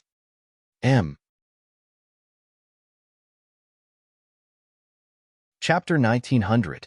Deep inside the tower, in a courtyard, a purple-clothed young man, holding a wine jar in his hand, was sitting in a pavilion in the courtyard. This person was young Master Hao. Compared to before, he looked extremely lonely now. His face was full of beard, his hair was messy, and his clothes were dirty. His whole body emitted a pungent smell of alcohol, and he was no longer as spirited as before. Whoosh! Qin Feiyong walked over step by step with the mermaid princess.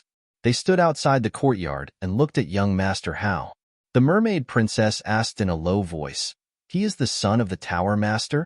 "Yes." Looking at him, it seems that his father's death was a big blow to him, Qin Feiyong said. The mermaid princess said, "I heard from old Zhao that his father was sealed in the endless ocean.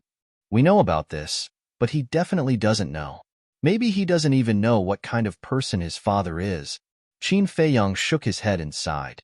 He stepped into the courtyard and landed in front of young Master Hao. The mermaid princess stayed outside the courtyard. Young Master Hao sensed Qin Feiyong's aura. He raised his head and looked at him drunkenly, but he didn't say a word. He lowered his head again and took a big gulp from the wine jar. Then he looked at the void in front of him with dull eyes. As for Qin Feiyong, he was like air. Qin Feiyong said, "You drink all day. Is there any meaning in losing your mind?" Young Master Hao was stunned for a moment and murmured, "I am a trash." Then he took another big gulp from the wine jar. Qin Feiyong shook his head and said, "It's the first time I've seen someone admit that they are trash. Of course it's strange for you, because you used to be a monster recognized by both continents. Now, you are a god of war that countless people look up to, and I, in everyone's eyes, am just a rich playboy with status and background. My current cultivation is pitifully weak, so the gap between the two of us is like heaven and earth. You don't have to pity me. I, young Master Hao, can't accept it." Young Master Hao gave a self-mocking smile. Qin Feiyong's face was filled with disappointment as he said, "Although I came to the Forgotten Continent specifically to find you, I'm not in the mood to listen to your nonsense. Looking for me? Then this little one is truly honored, Lord War God," young Master Hao said with a smile. Qin Feiyong ignored the sarcasm in his words and said, "How much do you know about your father?" "My father," young Master Hao murmured, shaking his head, "I don't know and I don't want to know." Qin Feiyong said, "You must have thought of something. Otherwise, you wouldn't be avoiding this topic. I'm not interested in listening to your nonsense. If you have the heart, then drink with me. Otherwise, please leave," said young Master Hao.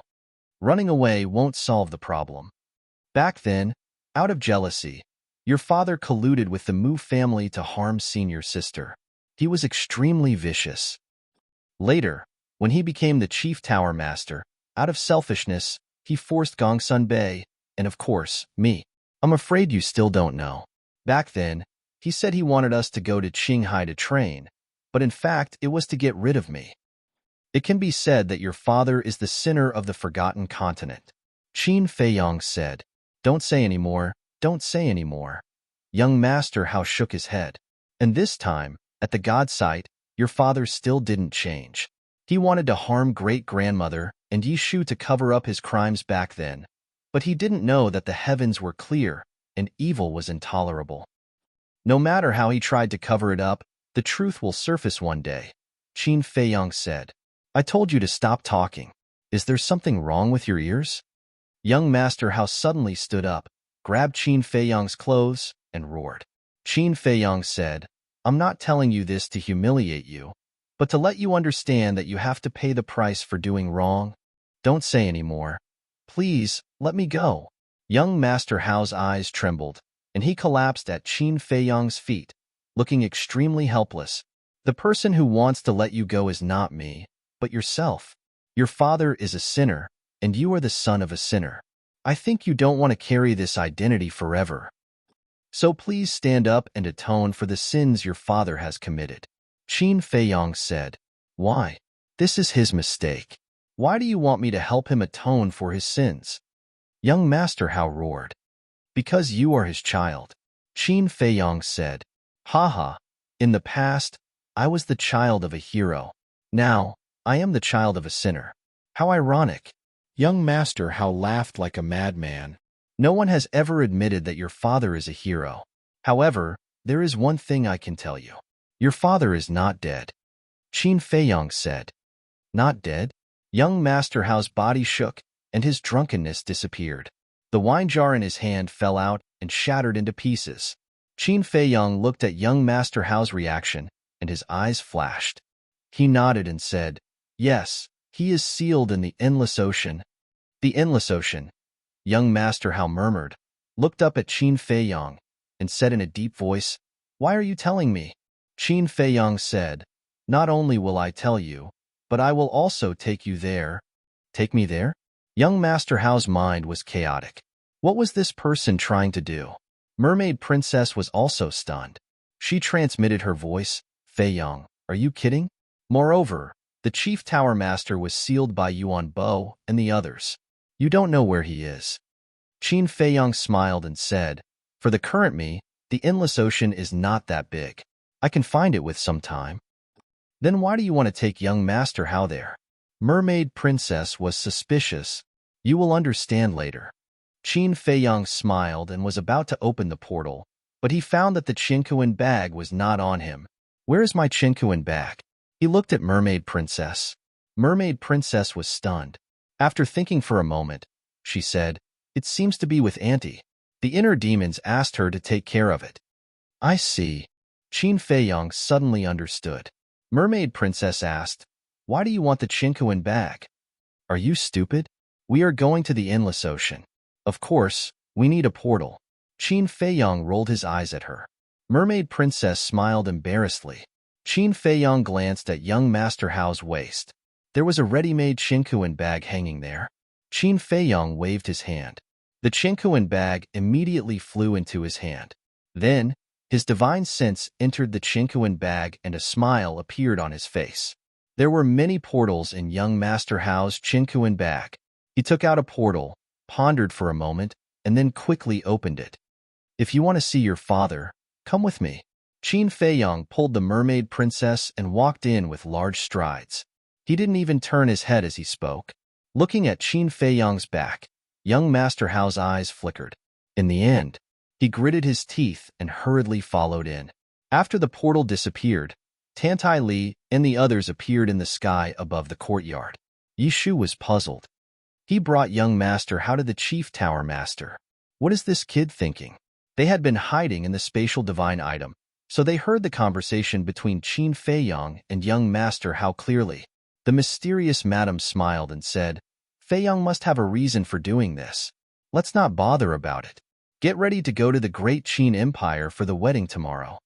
The mythical island. This was the first place Qin Feiyong thought of. After so many years, the mythical island had not changed at all. The mountain was still the familiar mountain. The lake was still the familiar lake. Qin Feiyong stood above the lake and scanned the surroundings. Finally, he looked down at the lake. Thinking back, when he and Qin Rushuang had completely fallen out with the Chief Tower, it was the Mermaid Emperor's murderous intent that saved them. What's down there? Why does it give me a very familiar and intimate feeling? Mermaid Princess suddenly said. Qin Feiyong turned to look at Mermaid Princess. It seemed that this little girl had already sensed the Mermaid Emperor's murderous intent. Buzz. Just as Qin Feiyong was about to explain, the lake water below surged, and rays of bright light surged out. Immediately after, a huge golden mermaid appeared above the lake. He is the first Mermaid Emperor. Mermaid Princess looked at the golden mermaid, her face full of astonishment. The first Mermaid Emperor looked kindly at Mermaid Princess and said emotionally, "After waiting for so many years, finally, a mermaid with the power of my bloodline has come. Greetings, ancestor." Mermaid Princess hurriedly knelt in the void and said respectfully, "Wait." Qin Feiyong was stunned and said, "Senior, you left this murderous intent behind to wait for the Mermaid Clan?" However, the first Mermaid Emperor did not seem to hear anything. His eyes were still fixed on Mermaid Princess and said, "My descendant, you are the luckiest person in the Mermaid Clan." Luckiest? Mermaid Princess was suspicious. What did this mean? Because the true inheritance of the Mermaid Clan is hidden in this murderous intent that I left behind. Since you are lucky enough to find me, I will give this inheritance to you. I hope you can understand this inheritance well and lead the Mermaid Clan to continue." The first Mermaid Emperor said, his voice full of great majesty. "Inheritance? Qin Feiyong and Mermaid Princess looked at each other. Young Master Hao was also shocked. The true inheritance of the mermaid clan was hidden in this murderous intent? It was simply too unexpected. My descendant, you must remember, no matter what happens in the future, you must assist the Qin clan and protect the descendants of the Qin clan. Even if the great Qin is destroyed, you must always follow. This is the mission of the mermaid clan. The first mermaid emperor said again. His huge body suddenly collapsed and turned into a golden light, pouring into Mermaid Princess's forehead. Mermaid Princess closed her eyes at once. Her whole body was enveloped in a golden divine light, looking extremely peaceful. The mission of the mermaid clan, Qin Feiyong murmured with a complicated expression. He did not expect that in addition to the true inheritance of the mermaid clan, the first mermaid emperor also left behind such a message.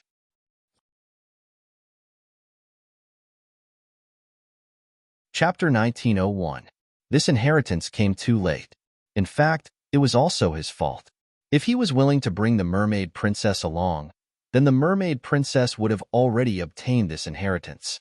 If she had obtained this inheritance, perhaps the mermaid 5 ancestors would not have rebelled.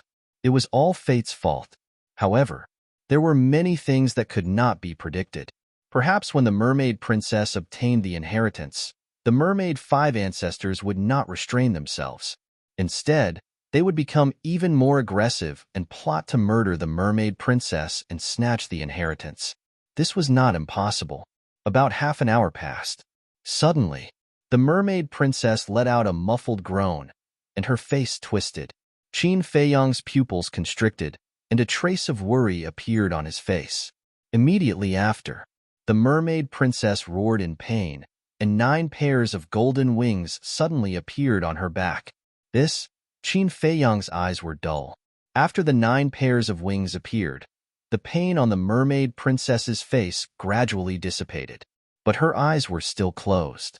The 9 pairs of wings on her back flapped gently, her dress fluttered in the wind, and her golden hair danced behind her. Her peerless face was suffused with a layer of hazy treasure light, as if an angel from the immortal world had descended. Boom! Suddenly, the aura in the mermaid princess's body surged out, and it continued to soar. In the end, it soared to the initial stage of the war god realm. This is the war god. Young Master Hao's body trembled, and his face was full of fear. Qin Feiyong's eyes revealed a hint of a smile. Not only did she obtain the inheritance, but she also raised her cultivation to the initial stage of the war god realm. For the mermaid princess, it was completely a good fortune. After a while, the mermaid princess's aura retracted into her body. Her eyelashes trembled, and then she slowly opened her eyes. Those gem-like eyes also carried a trace of a happy smile. Qin Feiyong stepped forward and asked, "What inheritance did you get?" The mermaid princess smiled slightly and cut her finger. "What are you doing?" Qin Feiyong's expression changed, and he hurriedly stopped her. But then, his expression froze. The blood that flowed out from the mermaid princess' fingertips was actually golden. "What's going on?" Qin Feiyong was bewildered. "Just like your purple gold dragon blood, this is the purest bloodline power of us golden mermaids. Also, the 9 pairs of wings on my back are also what we golden mermaids should have." The mermaid princess smiled. "I see." Qin Feiyong nodded and asked curiously, "Then, do the 9 pairs of wings and bloodline power bring any benefits to you?" "Of course. However, I'll keep it a secret for now." The mermaid princess smiled mysteriously. "Little girl, don't keep me in suspense." Qin Feiyong was speechless. "Furthermore, I have also obtained the mermaid clan's inherited divine arts, but I still need some time to comprehend them." The mermaid princess added, "Inherited divine arts? What level?" Qin Feiyong asked. The mermaid princess said, "High-tier divine arts." "Not bad, not bad." Qin Feiyong nodded and smiled. Not to mention high-tier divine arts, even the weakest low-tier divine arts were rare in the Great Qin and the Forgotten Continent. To be able to obtain this inheritance, the mermaid princess's strength had increased by dozens or even hundreds of times. Qin Feiyong chuckled and said, "Now that my wife has become so strong, please don't abuse me in the future." Who is your wife? The mermaid princess blushed and glared at him fiercely. Qin Feiyang laughed and bowed to the lake. Thank you, senior. Thank you, ancestor. The mermaid princess also lowered her head to look at the lake and bowed respectfully. War god. Young Master Hao looked at the two of them and muttered to himself, his gaze gradually becoming fiery. This was the goal he should pursue. The mermaid princess glanced at young Master Hao and asked in a low voice, Next stop, where are we going? Dragon Island. Qin Feiyang said. Since it was not sealed on the Divine Island, it was very likely to be on Dragon Island, because Dragon Island was still outside the Qinghai and Inland Sea. Back then, facing the pursuit of the Mu family and the tower, he and Qin Rushuang escaped on Dragon Island. Young Master Hao clenched his hands and shook his head. I'm not going. Not going? Qin Feiyang was stunned and asked suspiciously, Why not? Don't you want to save him? Before this, I did want to save him. But when I saw the mermaid princess break through to War God, I suddenly woke up. This is not what I want at all. What's more, he is a sinner. He should pay the price for the mistakes he made. Young Master Hao said. Qin Feiyang's eyes flashed with a hint of a smile, but he frowned and said, Are you serious?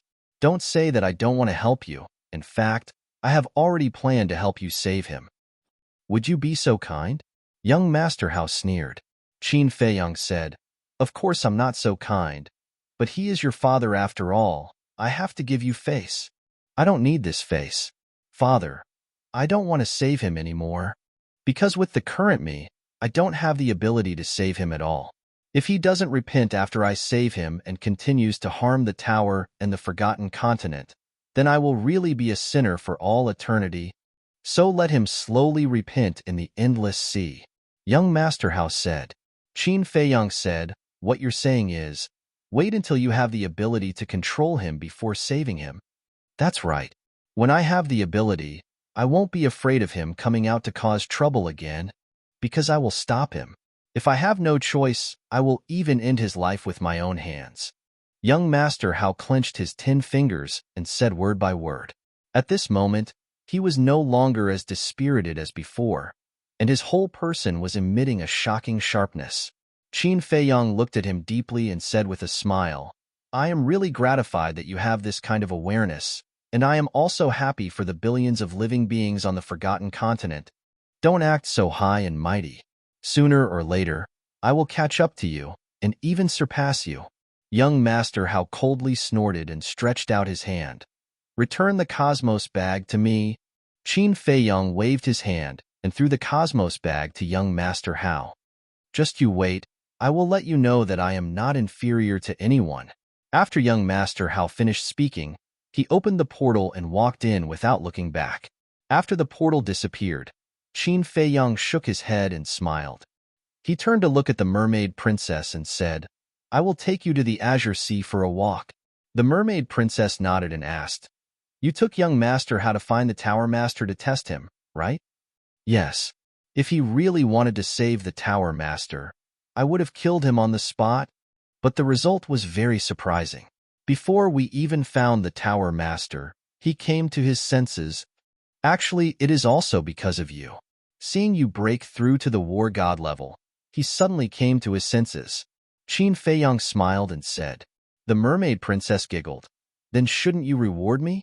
Qin Feiyang was stunned. He immediately turned around and hugged the mermaid princess. He moved closer to her ear and said with a naughty smile, Look, there is no one around. Shouldn't we continue what we didn't finish in the Sea of Despair? Damn pervert. The mermaid princess shyly lowered her head and scolded in a low voice. The next day, early in the morning, the imperial capital, the central square of the first district, welcomed a festive scene. First, a large group of Kirin army appeared and surrounded the square. Every one of them was wearing battle armor and holding a halberd, looking majestic. Following them were a group of eunuchs and palace maids. They brought all kinds of things to decorate the square. They were very busy. What day is it today? Not only did the emperor's personal Kirin army come, but the eunuchs and palace maids also came out. From the decorations in the square, it seems like someone is getting married today. But who is it? Who is it? Could it be Prince Qin Feiyong? That is possible. I am so envious. I wonder which family's daughter is chosen by His Highness. His Highness is like the sun in the sky now. He will definitely be the emperor of the great Qin in the future. Even if the woman he chooses is from the most ordinary family, she will instantly soar into the sky and achieve meteoric success. The streets around the square were already filled with a sea of people. Everyone was discussing in low voices. Time passed in the blink of an eye. It was almost noon. The square was finally decorated. It was decorated with lanterns and colored banners. It was very beautiful. The ground was also covered with a layer of golden silk carpet. It was spotless. In front of the square, dozens of chairs were neatly placed. They were all made of the best Phoebe Jinan wood, showing a noble aura. Your Majesty, the Empress has arrived. Suddenly, a loud and clear voice sounded. Following closely, a middle-aged man in golden armor with a magnificent aura descended above the square. This person was the commander of the Kirin army. With the help of the Gate of Rebirth, he had also been reborn. Welcome, Your Majesty, the Empress. At the same time, the Kirin army, palace maids, eunuchs, and people on the surrounding streets all knelt down and kowtowed. The commander of the Kirin army also faced the imperial palace and half knelt in the void. His expression was extremely respectful. Soon, a group of figures stepped on the air and arrived. The leaders were really the emperor and his wife. Next were Emperor Hong, Emperor Chun, the four grandfathers of the Liu family, Qin Yuan, Tantai, Yi Shu, the mermaid emperor, Zhao Tailai, and others. There were even Lu Ji, Jiang Jingyi and his wife, Old Man Ren and Renduxing, Wang Yangfeng, Yin Nanshan, Feng Cheng, Uncle He, Zhao Shuang'er's grandfather, Old Man Zhao, Lu Yun, and others. And there was also a particularly conspicuous old man, Li He. But at this moment, there was no distinction between monarch and minister. They were talking and laughing. It was very harmonious. Furthermore, all of them were dressed in jubilant attire. Rise. Everyone landed on the square. The emperor waved to the people around and smiled. Thank you, Your Majesty. The people said respectfully and got up one after another, looking curiously at Jiang Jingyi and the others. His Majesty turned to look at Old Man Ren and the others and said with a smile, Everyone, please take a seat. Old Man Ren said, Your Majesty, we are ministers after all. It's not appropriate to sit on the same level as Your Majesty. As I said, there is no distinction between monarch and minister today. Besides, everyone here has taken care of Feiyong. I can't thank you enough. The emperor said with a smile. Yes, without you, there would be no Feiyong today. Lu Qiuyu nodded. If that's the case, Old Man Ren looked at Jiang Jingyi and the others, then looked at the emperor and said with a smile, Then we will respectfully accept. Chapter 1902. When everyone was seated, Lu Yun asked suspiciously, What is this Qin Feiyong doing? Why hasn't he come back yet? Renduxing looked at Tantai Li and asked, Mrs. Tantai, didn't you say that he is in your forgotten continent? Do you know the situation? Tantai Li shook her head. In terms of seniority, she was the highest here. So even the emperor, Emperor Chun, and Emperor Hong were respectful to her, not to mention Renduxing and the others. Then where did this kid go? Could it be that he forgot? Everyone frowned. Impossible. Lu Hong's marriage is such a big matter. No matter how busy the young master is, he won't forget. Zhao Tailai laughed. As expected of the person I trust the most, you know me so well. A light laughter sounded. Following closely, Qin Feiyong brought the mermaid princess and descended on the square. So the woman your highness likes is her. She is indeed a national beauty. But why haven't I seen her before? That's not the point. The point is, looking at their clothes, it doesn't seem like they are getting married. Seeing Qin Feiyong and the mermaid princess coming hand in hand, the people on the surrounding streets were discussing, Stinking brat, you're finally willing to come back? Do you know that ever since you woke up, your grandfather and grandfather wanted to have a good talk with you? But you were gone for half a month. This old man really doesn't understand. What's so attractive to you in the sea of despair? Emperor Hong looked at Qin Feiyong with a sullen face. What is it that attracts me? Aren't you asking the obvious? Qin Feiyong chuckled. Little bastard. Emperor Hong scolded with a smile. Qin Feiyong's gaze turned and landed on the two old men next to Emperor Hong. That's right. The two of them were Emperor Qin and Lu Yun. Looking at Qin Feiyong, the two of them looked a little excited. Wife, let's go. Qin Feiyong turned his head and smiled at the mermaid princess, then pulled the blushing mermaid princess to the two old men and bowed. Feiyong and his wife greet grandfather. Grandfather, don't talk nonsense, okay? We haven't gotten married yet.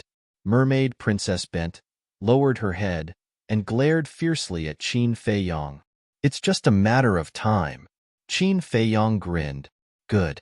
Emperor Qin and Lu Yun nodded and helped Qin Feiyong and Lu Yun up. Lu Yun couldn't help but tear up. Qin Feiyong looked at the two old men in front of him and lowered his head in self-blame. Grandfather, grandfather, I'm sorry. You have suffered so much because of me. What are you saying? You are our grandson. If we don't protect you, who should we protect? Okay. Let's not talk about this again. Let's have a good talk. The two of them smiled with tears in their eyes. Okay. Qin Feiyong nodded. Zhao Tailai, Tang Hai, and Chui Li automatically gave up their seats. After Qin Feiyong and the mermaid princess sat down, the three of them stood respectfully behind Qin Feiyong. Something is wrong. Qin Feiyong glanced at everyone and said suspiciously, What's wrong? Emperor Qin asked. Why do I only see the older generation? Where are the younger generation like Ling Yunfei and Qin Rushuang? Qin Feiyong said. He didn't see any of the younger generation in the square. Everyone looked at each other and smiled. Emperor Qin said, They are all busy. Qin Feiyong suddenly nodded his head. When he saw Li He, his expression was slightly stunned. He said in surprise, Why are you here as well? What do you mean? Can't I come to Great Qin? Li He's face darkened and said angrily, Of course you can. Qin Feiyong smiled and looked at Zhao Tailai and the other two. He asked, Where are Junior Leopard and Yu Huang? Zhao Tailai smiled mysteriously and said, They also have a mission. Qin Feiyong was surprised and said, Am I the only one who has nothing to do? You are different. You are our savior. How can we let you worry about these things? Chui Li joked. Qin Feiyong rolled his eyes and didn't think about it anymore. He chatted and laughed with Emperor Qin and Lu Yun. A strong sense of family and happiness pervaded the square. That was the moment when noon arrived. Roar. All of a sudden, a loud beast roar sounded in the sky above the imperial palace and echoed in the sky above the imperial city for a long time. It's the Blood Kirin's voice. Qin Feiyong murmured and looked up in the direction of the imperial palace. Rumble. Soon, another rumbling sound resounded in the sky. It was as if several ancient chariots were coming from the void in the distance. Gradually, the Blood Kirin, the Golden Leopard, the Crocodile King, the Golden Wolf King, and other beasts came into everyone's sight one after another. Their auras were like rainbows as they walked in the air step by step. However, the funny thing was that they were all tied with red ropes as thick as an arm. The other end of the ropes was tied to 3 big golden carriages. The 3 big carriages were made of pure gold. They were 5 or 6 meters long and had dragons and phoenixes carved on them. Gongsun Bei, Qin Rushuang, Wang Ziqing, Ren Wushuang, Zhao Shuang and the others followed beside the 3 big carriages and walked step by step. Everyone's face was full of bright smiles. Seeing this scene, Qin Feiyong couldn't help but laugh. He knew the Blood Kirin and the other beasts very well. They were all wild and unruly beasts. Now, they had put down their pride and ran to pull the wedding carriages. It seemed that these days in the imperial city, they had really integrated with everyone. However, the people on the streets and even the people in the first district couldn't stay calm at this moment. Although they didn't know what cultivation level the Blood Kirin and the other beasts were at, the Blood Kirin and the other beasts didn't hide their auras. Their divine power was rolling in all directions. Since it was divine power, it must be a divine beast. Using divine beasts to pull the carriages? This was too grand.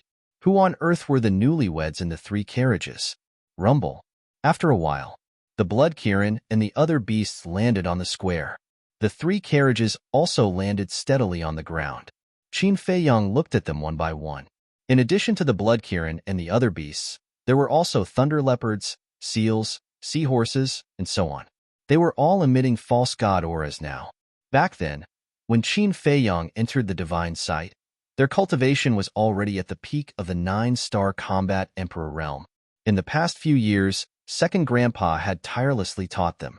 Therefore, when the demon ancestors sent people to kidnap them, they had already broken through to the false god realm. Similarly, as the strongest people around him, Wang Yangfeng and Wang Yishan had also become false gods. The emperor stood up and looked at the blood Kirin and the other beasts.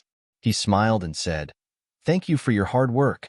The blood Kirin said, "You know we have worked hard. Later, get us some good wine and let us drink to our heart's content." The emperor smiled and said, "You can have as much as you want. Later, you can drink to your heart's content. Now, let's invite the newlyweds out." The emperor smiled and turned to Qin Feiyong. He said, "Feiyong, they want you to be the witness. Come." Huh. Qin Feiyong was stunned. He said awkwardly, "I have no experience in this kind of thing." The emperor shook his head and said with a smile, "What experience do you need? Just let them come out. Then it's simple." Qin Feiyong smiled. He stood up and walked to the center of the square. He glanced at the 3 carriages and said, "Stop wasting time. Hurry up and come out." The emperor was stunned. The others also looked at each other. This was too simple. At least say a few words of blessing in advance. "Can't I?" Qin Feiyong turned to look at everyone. The emperor waved his hand and said, Okay. It's a matter for the young people anyway. You can do whatever you want." Qin Feiyong looked at the 3 carriages again and urged, "Hurry up. I want to see who other than Lu Zheng and Lu Hong are secretly getting married." Lu Zheng lifted the curtain and walked out of the carriage. He looked at Qin Feiyong speechlessly and said, "Little cousin, I was wrong. I was really wrong. I shouldn't have asked you to be the witness. There's no medicine for regret in this world." Qin Feiyong chuckled and said, "Lu Hong, what are you doing? Don't you think it's fun to hide in there?" With a series of footsteps, Lu Hong walked out with her head lowered. She was wearing a red dress with 2 golden fire phoenixes embroidered on it. She had a little light makeup on her face. She looked very natural. Her black hair was tied up high, looking clean and neat. She wore a phoenix coronet on her head and a red cape on her shoulders. Standing beside Lu Zheng, she did not dare to raise her head to look at everyone. Lu Zheng grabbed Lu Hong's hand and said with a smile, What are you shy about? You're the main character today." Hearing that, Lu Hong mustered up her courage and raised her head to look at everyone. Qin Feiyong looked at Lu Hong and said with a smile, "You're the most beautiful today." "Thank you." Lu Hong lowered her head again. Her face was red, and her voice was so soft that it was almost inaudible. Swish. Qin Feiyong looked at the other 2 carriages and said unhappily, "You guys, do you only dare to do it if I do it? Boss, today is our big day. Can't you be a little more patient?" A dissatisfied voice sounded. This voice. Qin Feiyong looked at the carriage in astonishment. It was Fatso's voice. No way. Fatso was getting married? Wait, who was his bride? Why was there no news at all? That's right. We want to give you a surprise. Can't you cooperate? A displeased voice sounded from the other carriage as well. Ling Yunfei? Qin Feiyong turned to look at the carriage again. His expression was extremely shocked. The next moment, the curtains of the 2 carriages were also lifted. Ling Yunfei and Fatso walked out almost at the same time. "It's really the 2 of you?" Qin Feiyong glanced at the 2 of them and did not come back to his senses for a long time. "Aren't you surprised?" Fatso grinned and said with a smug look on his face. Ling Yunfei also looked at Qin Feiyong proudly. "Surprise?" Qin Feiyong's face twitched. There was really no surprise. There was quite a lot of shock. Chapter 1903. What's with your expression? Fatso frowned. He was wearing a bridegroom's clothes and had a big belly, just like a rich man. "I'm just wondering. Ling Yunfei is a handsome man after all, but I really don't understand. Which girl would be so blind to fall in love with you?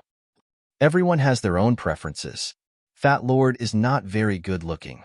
but he has a beautiful heart. Fatso smiled proudly. Beautiful heart? Qin Feiyang's mouth twitched fiercely. Who didn't know what kind of person this guy was? How dare he say it out loud? Suddenly, an angry rebuke sounded from behind the curtain.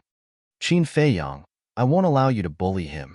Before the voice died away, a woman dressed like Lu Hong came out and stared at Qin Feiyang with dissatisfaction. Qin Feiyang immediately froze on the spot. How could it be this woman? Fatso grabbed the woman's hand and laughed. Boss, Fat Lord's wife has a bad temper. You'd better watch your words in the future.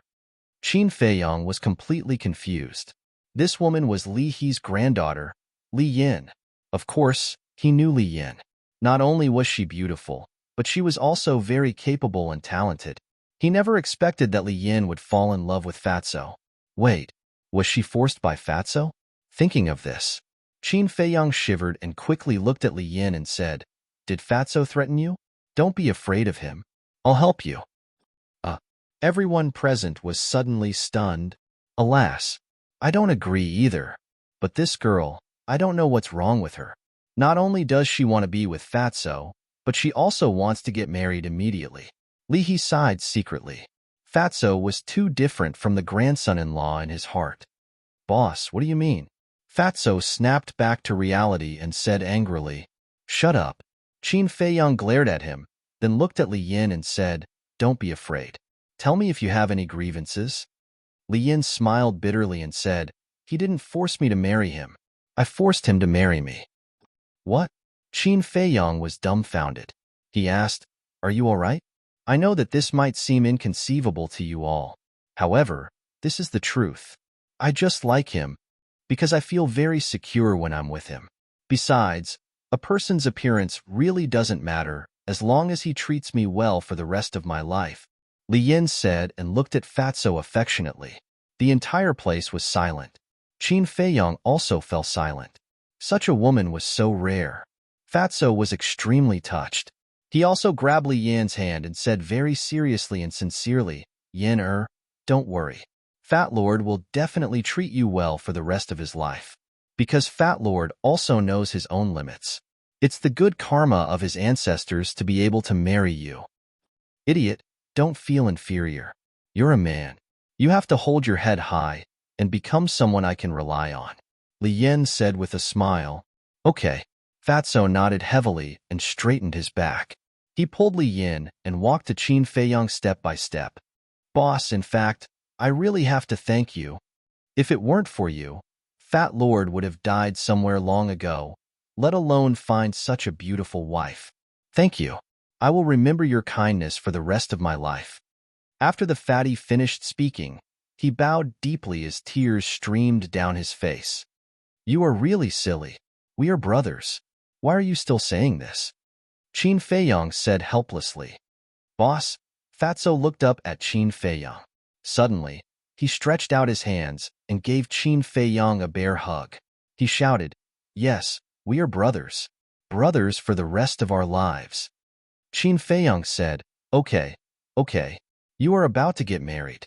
Why are you still like a child? Fatso wiped his tears, let go of Qin Feiyang, and said with a smile, Since we are brothers, where is the gift? Gift? Qin Feiyang was stunned.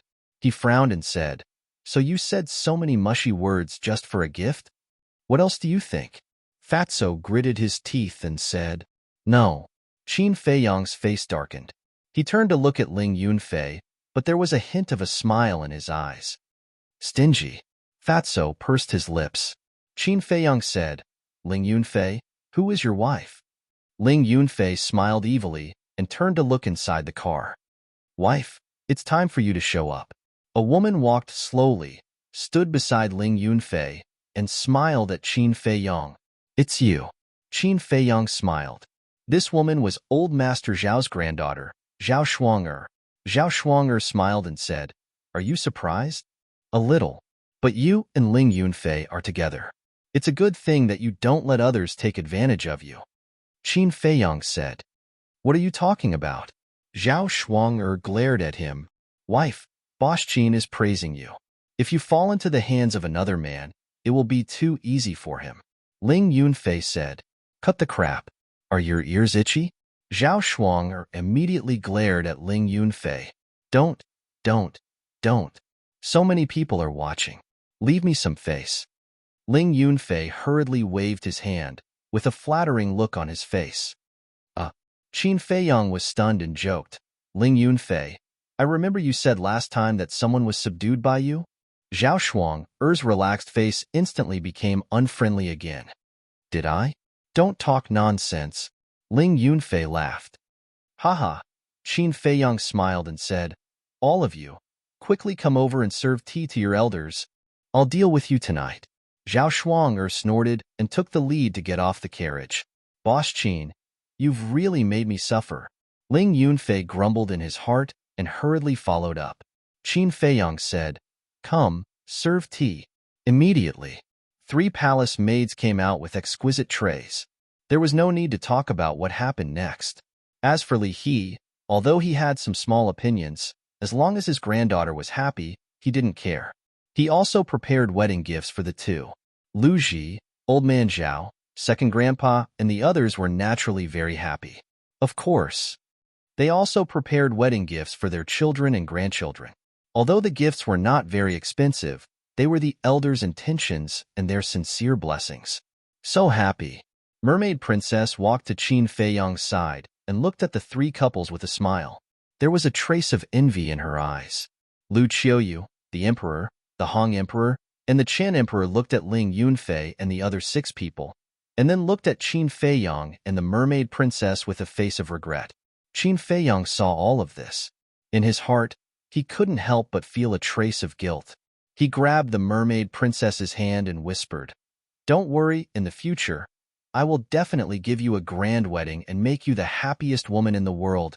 Mermaid Princess was stunned and didn't say anything. A trace of expectation rose in her beautiful eyes. Auntie, uncle, please have tea. Not only the elders like Lu Ji and Old Man Zhao, but even the Emperor, Lu Qiuyu and the others, Ling Yunfei and the other 6 people also came forward to serve tea. In the square, there was laughter. Finally, Fatso took Li Yin and walked to Qin Feiyang and the Mermaid Princess, handed them a teacup and said, boss, sister-in-law, please have tea too? We? The 2 looked at each other. Mermaid Princess hurriedly said, this is not appropriate. Auntie and the others are all elders. You should serve tea, but we, although we are of the same generation, my parents died early, and I only have Uncle Hai by my side. Uncle Hai, who was Situ Hai, was also present at the moment. And boss, I have always treated him as my biological big brother. As the saying goes, an elder brother is like a father, and an elder sister-in-law is like a mother, so you must drink this cup of tea. Fatso looked at Qin Feiyang and the Mermaid Princess and said, this? Mermaid Princess looked at Qin Feiyang. Since you have said so, let's drink. Qin Feiyang smiled, took the teacup, and drank it in one gulp. I don't think I'm their sister-in-law yet. Mermaid Princess shook her head helplessly, took the teacup in Li Yan's hand, and took a sip. Fatso took back the teacup and said with a smile, boss, sister-in-law, you have drunk the tea. Now the gift can't run away, right? Qin Feiyang's forehead suddenly formed a row of black lines. Sure enough, every move was a trick. Big brother, sister-in-law, this gift definitely can't be missing. Moreover, big brother, you are a war god, and your status is incomparably noble. It definitely can't be just for show, right? Li Yin laughed. Qin Feiyang's face twitched, and he said speechlessly, this wedding ceremony doesn't seem to be over yet, and you are already working together as husband and wife? And you, Li Yin, you weren't like this before. You have been led astray by Fatso. Li Yin giggled. Qin Feiyang shook his head and laughed and said, don't worry, this gift will definitely not be missing out on you. After saying that, he looked at the Blood Kirin, Zhao Tailai, and the others and said, is the Wind Moon Pavilion on you? No. The inner demons were handed over to Mistress, Zhao Tailai said. Qin Feiyang looked at Lu Qiuyu. Lu Qiuyu waved her hand, and the Wind Moon Pavilion, the Cosmos Bag, and the Golden Bead all appeared and flew in front of Qin Feiyang. Qin Feiyang put away the Cosmos Bag and released his divine sense into the Golden Bead and the Wind Moon Pavilion. Fatso said in surprise. Boss, you're not going to give them to us, are you? In your dreams, you can only pick one. Qin Feiyong rolled his eyes at Fatso and said, Is Fat Lord that kind of greedy person? Fat Lord is just thinking. These are all supreme-grade divine artifacts. Fatso said, Since you recognize me as your big brother, then this wedding gift must be decent. Qin Feiyong glanced at the two supreme-grade divine artifacts, and with a wave of his hand, the Wind Moon Pavilion flew in front of the two of them, and said with a smile, Take it? Thank you, boss. Fatso was overjoyed and immediately reached out to grab it. But suddenly, Qin Feiyong waved his hand, and the Wind Moon Pavilion returned to his hand. Fatso's smile froze, and he said angrily, Boss, what are you doing? Are you trying to make me happy? Qin Feiyong ignored him and walked to Li Yin, saying with a smile, Take it. There is no blood contract in the Wind Moon Pavilion. You can directly drip blood to recognize it as your master, and in the future, if Fatso dares to bully you, you can use the Wind Moon Pavilion to beat him up. Okay. Thank you, Qin Dage. Li Yin took the Wind Moon Pavilion happily and immediately dripped blood to recognize it in front of Fatso. After recognizing it as its master, Li Yin put the Wind Moon Pavilion into her body under Fatso's envious gaze, and then she did not forget to smile at Fatso. Fatso immediately swallowed his saliva. It seemed that the future days would not be easy.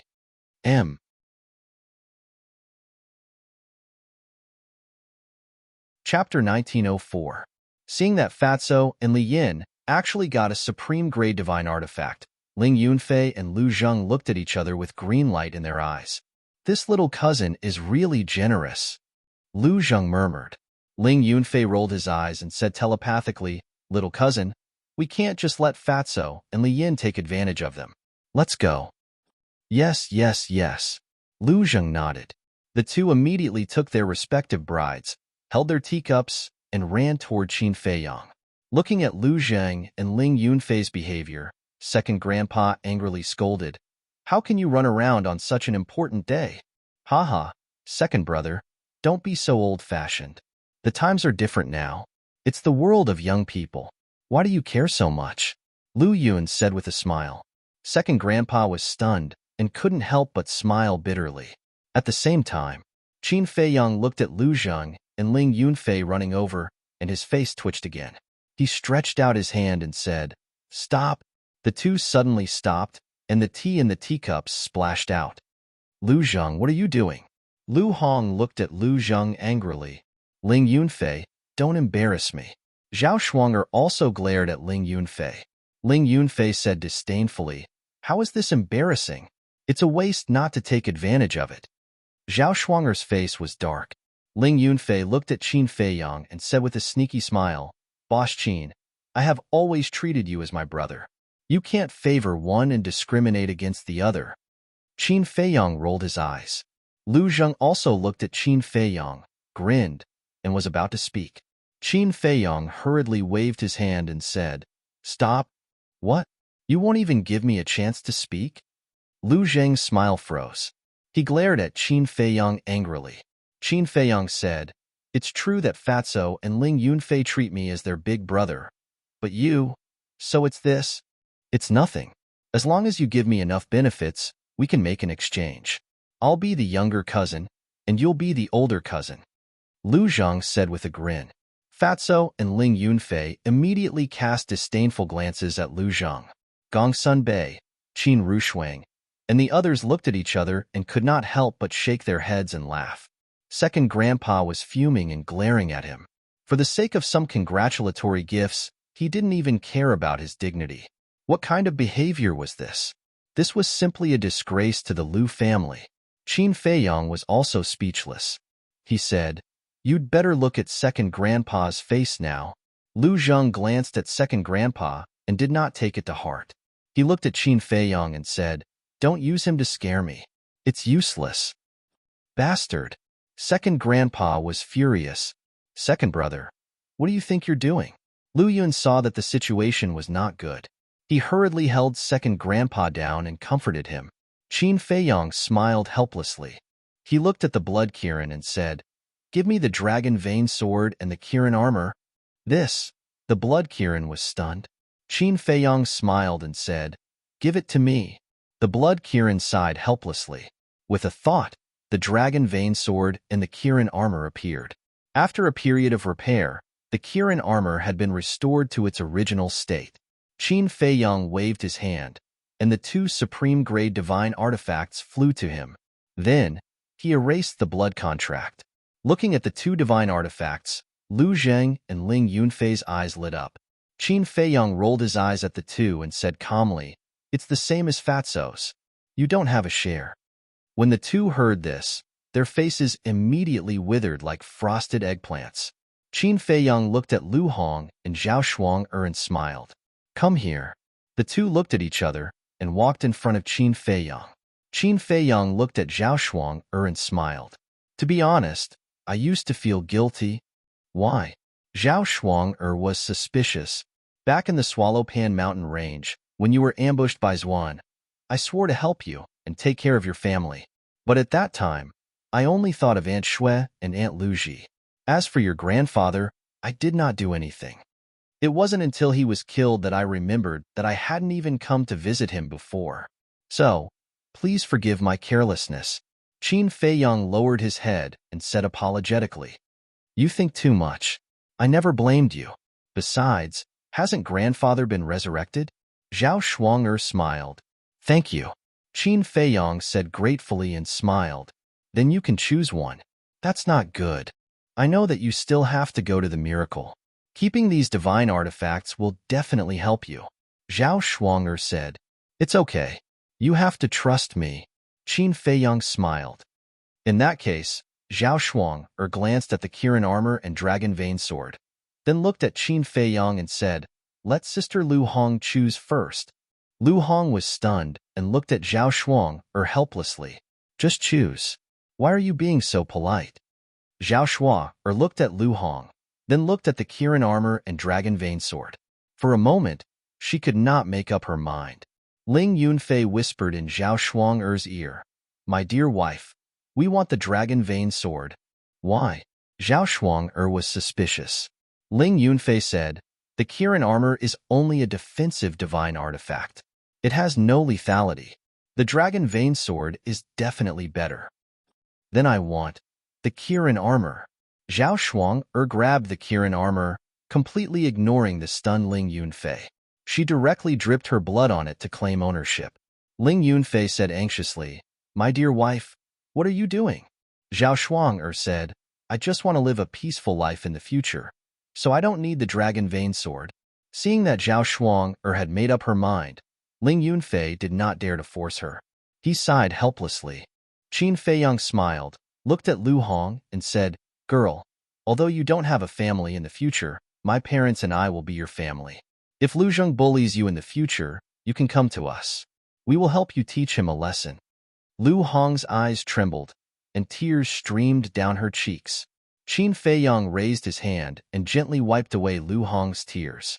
He said with a smile, "Today is your big day. You can't cry." "Okay." Lu Hong nodded. "Okay, quickly take the dragon vein sword. With this divine artifact, I think Lu Zheng will not dare to bully you in the future." Qin Feiyong said with a smile, "I dare to bully her? It's good that she doesn't bully me." Lu Zheng pursed his lips. Fatso and Ling Yunfei also looked distressed. The three women all had supreme-grade divine artifacts. How could they live in the future? "Okay." Qin Feiyong turned around and took a few steps forward. Then, he faced Ling Yunfei and the others and said with a smile, "Then I officially announce that you are husband and wife. Hurry up and go to the bridal chamber." "Yeah, we can finally go to the bridal chamber. Everyone, goodbye." Ling Yunfei and the other two cheered and immediately went forward to hug their brides. Lu Hong and the other two also lowered their heads shyly. Wait, but suddenly, the emperor's voice sounded. Qin Feiyong was slightly stunned. He turned to look at the emperor and found that his father's expression was very ugly at the moment. He looked at the second grandpa and the others, who all looked angry. "What's going on?" Qin Feiyong was puzzled. "Brat, it's broad daylight. You let them go to the bridal chamber. Isn't this nonsense? Besides, We have booked the fragrant moon house and set up a banquet. There are a large group of distinguished guests waiting for us in the fragrant moon house now. If you let them go to the bridal chamber now, who will entertain them later? The emperor said angrily. After that, he looked at Ling Yunfei and the others and said, "And you? Can't you wait?" Ling Yunfei and the other two quickly put down the brides in their arms and looked at the emperor with embarrassed smiles. Qin Feiyong also looked quite embarrassed. He coughed and said, "Then let's go to the fragrant moon house." A group of Kirin army, eunuchs, and palace maids immediately cleared the way in front. Ling Yunfei and the other two immediately pulled Lu Hong and the other two to the fragrant moon house. Because the fragrant moon house was next to the square, there was no need to take a carriage. After everyone left one by one, Lu Chuyu came over and said with a smile, "How does it feel to be a witness?" "Tired." Qin Feiyong smiled bitterly. "You're already saying you're tired?" Lu Chuyu shook her head and looked at the mermaid princess standing next to her. She sighed and said, "Actually, what mother wants to see the most is you two getting married." Qin Feiyong quickly said, "Mother, enough? I know your character. There's no need to explain. In short, as long as you're happy." Lu Chuyu laughed. "Thank you for your understanding, mother." Qin Feiyong bowed and said, feeling really sorry for his mother, "Master." Suddenly, a surprised cry sounded. Qin Feiyong turned his head and saw a young man running out of the crowd. It was Wang Xiaojie. Beside Wang Xiaojie was a young man in black. This person was not old and his cultivation was not strong, but whether it was his eyes or his demeanor, they were far superior to his peers. His entire body was filled with an astonishing sharpness. Lu Chuyu looked at Wang Xiaojie and Qin Feiyong and smiled. "You guys chat. I'll go to the fragrant moon pavilion first." Qin Feiyong said in surprise, "You're going too? Not only will your mother go, I will also go." The emperor walked over at this time. Qin Feiyong looked at the emperor, his face full of surprise, and said, "Father, you are the emperor of a country. You have given everyone enough face by attending the ceremony. Now you want to attend the banquet. Isn't it a bit inappropriate?" The emperor was stunned, hugged Lu Qiuyu, and said with a smile, "Our child has really grown up. You know how to think for us." "Yes." Lu Qiuyu nodded. The emperor looked up at Qin Feiyong and said with a smile, "If it was in the past, not to mention a banquet, even if it was a ceremony, I would not participate. But after experiencing so many things, I have also thought it through. As an emperor, although dignity is indispensable, sometimes you don't have to be too serious." Qin Feiyong looked at the emperor in a daze. To be honest, looking at his father now, he was really not used to it. "Enough. You guys chat, we'll go first." The emperor smiled, pulled Lu Qiuyu, and walked towards the fragrant moon pavilion. Lu Qiuyu glared at the emperor and said in a low voice, "I say, can you let go? You are so young. Aren't you afraid of being laughed at? You are my wife. What's wrong with me holding you? Moreover, the entire Great Qin is mine. Who dares to laugh at me?" The emperor said proudly. Lu Qiuyu smiled helplessly, but in her heart, she was happy.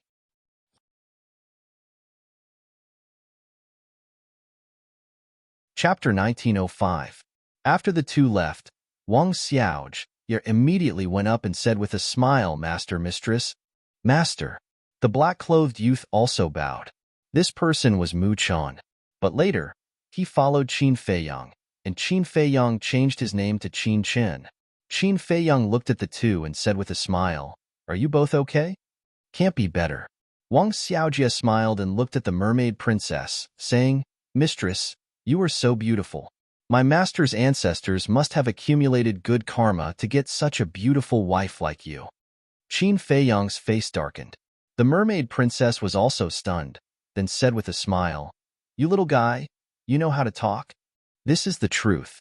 Wang Xiaojie said with a serious face, then changed the topic and said with a smile, "Mistress, do you have any greeting gift?" The mermaid princess was stunned. Qin Feiyong couldn't help but give Wang Xiaojie a knock on the head and said angrily, "Is this greeting gift enough?" Wang Xiaojie rubbed his forehead, looking wronged. Qin Feiyong said, "You really don't learn the good things and only learn the bad things. In the future, stay away from Fatso and the others."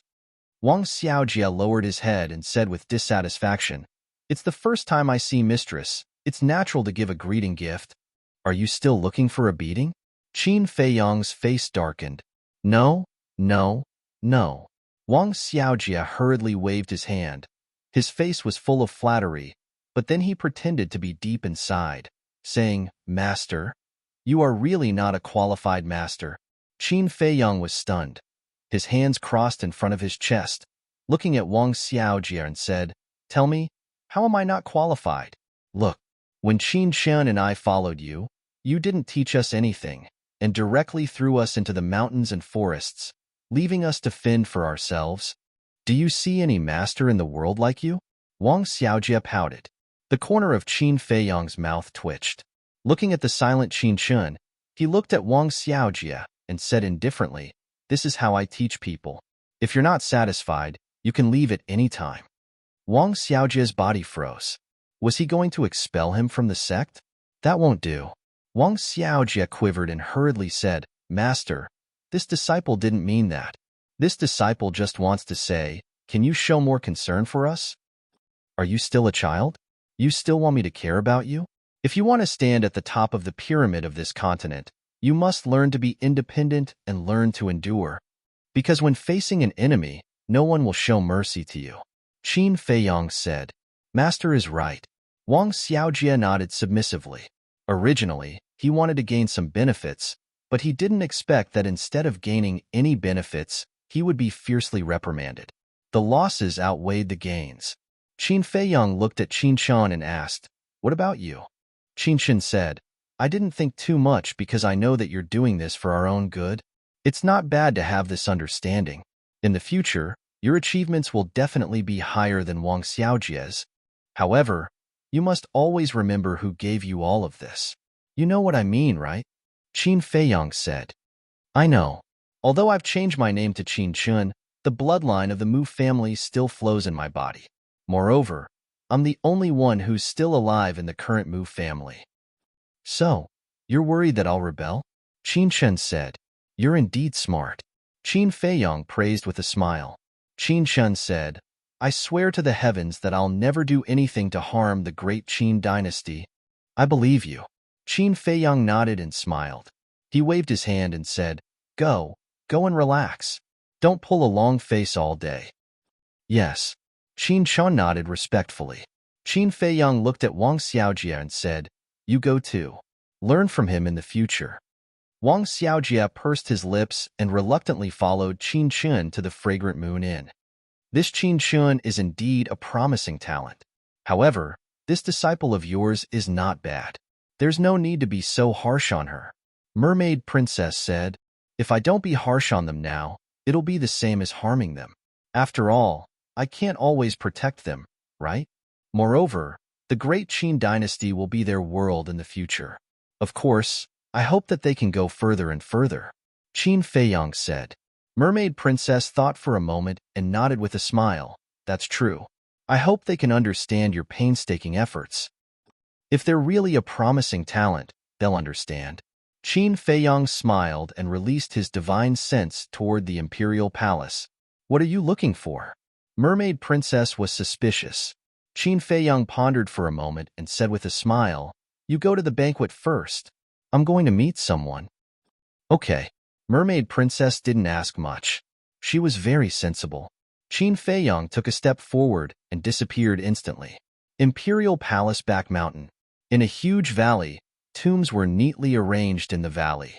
This was the imperial tomb. Each tomb was built in an extremely imposing manner. At this moment, in front of one of the tombs, a young man knelt under the tombstone, tears streaming down his face as he kept sobbing. The young man was the little prince. There was no doubt that the person in the tomb was her mother. Swish! Qin Feiyang silently descended behind the little prince. Looking at the tomb, his eyes were filled with disgust. Bang! Suddenly, he raised his foot and kicked the little prince's back. The little prince immediately fell to the ground and ate a mouthful of mud. "Who?" He immediately got up and roared angrily.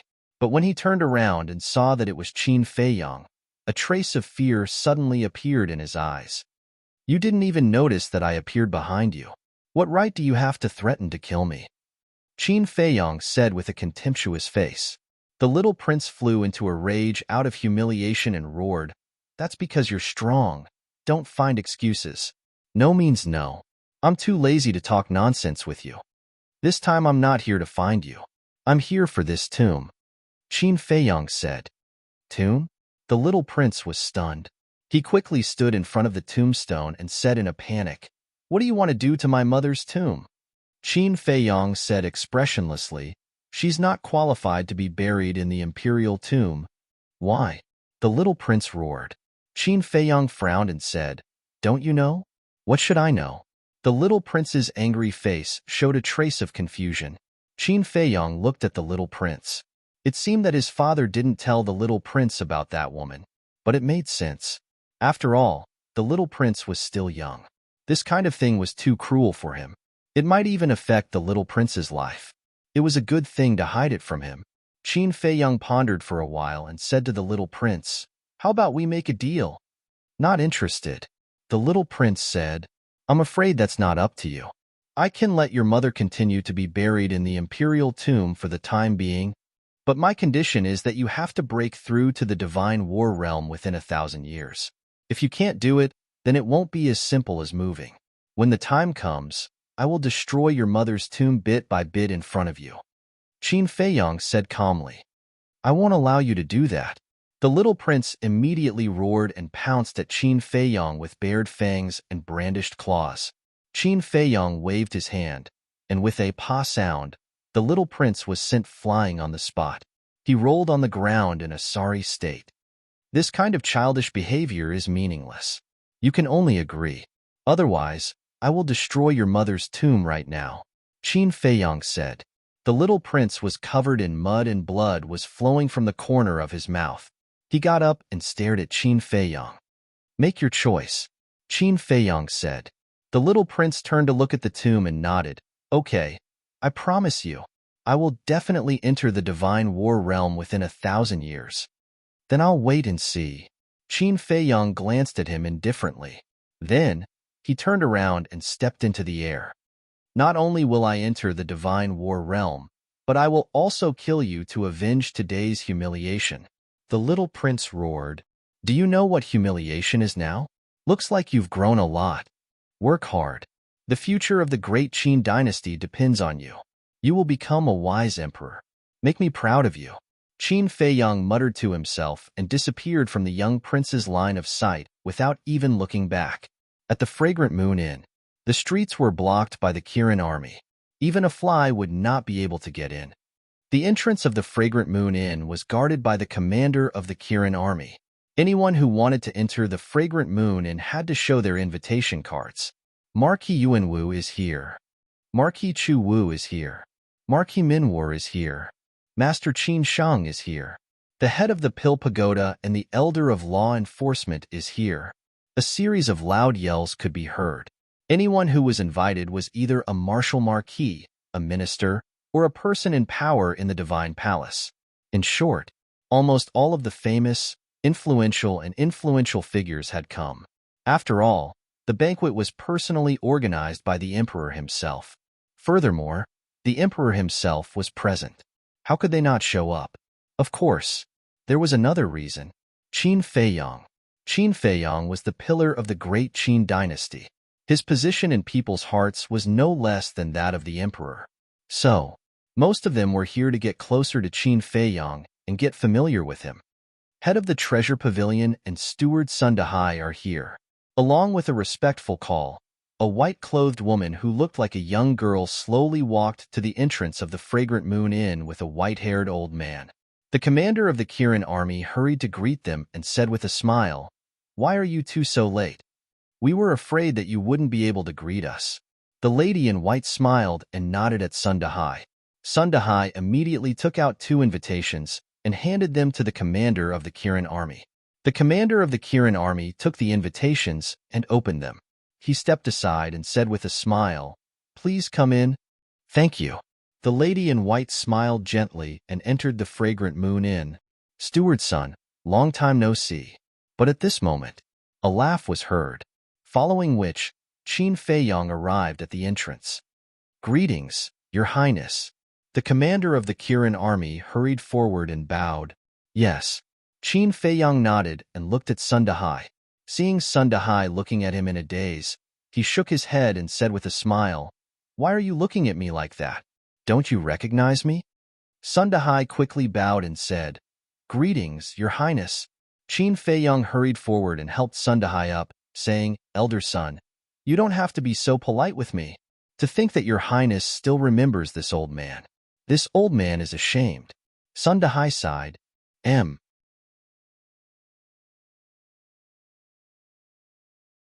Chapter 1906.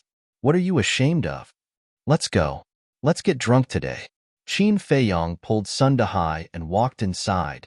What's going on? Why is His Highness so close to Sun Dahai? Seeing this, many people were a little surprised. The commander of the Kirin army was also suspicious. He quickly caught up with Qin Feiyong and said, "Your Highness, I have a few words to say to you." Qin Feiyong was stunned. He stopped and turned to look at the commander of the Kirin army. Plop. The commander of the Kirin army knelt on the ground and blamed himself.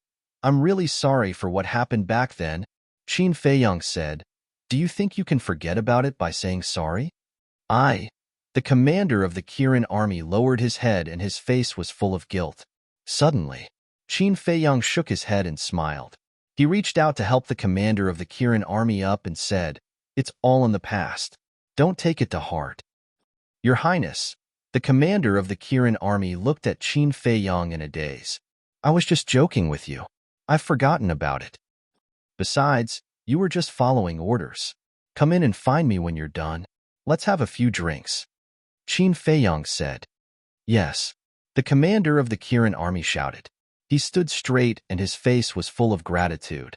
Qin Feiyong patted him on the shoulder and turned to pull Sun Dahai into the fragrant moon brothel. "Your Highness, long time no see. How have you been?"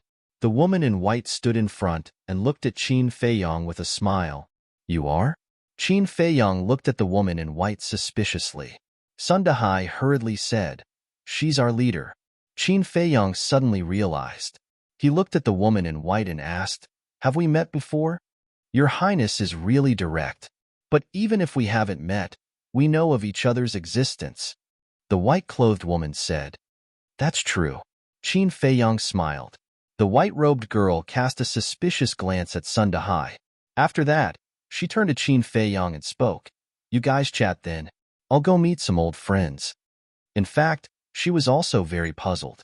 Why did the relationship between Qin Feiyong and Sun Dahai suddenly become so good? In fact, it was so good that it was somewhat ridiculous. "All right." Qin Feiyong nodded. After the white-clothed woman left, the guests in the hall stood up and bowed. "Everyone, enjoy the food and drink. Don't be shy," Qin Feiyong said with a smile. He then greeted Sun Dahai warmly and walked upstairs. Sun Dahai smiled bitterly and said, "Your Highness, this little old man is somewhat overwhelmed by your favor like this."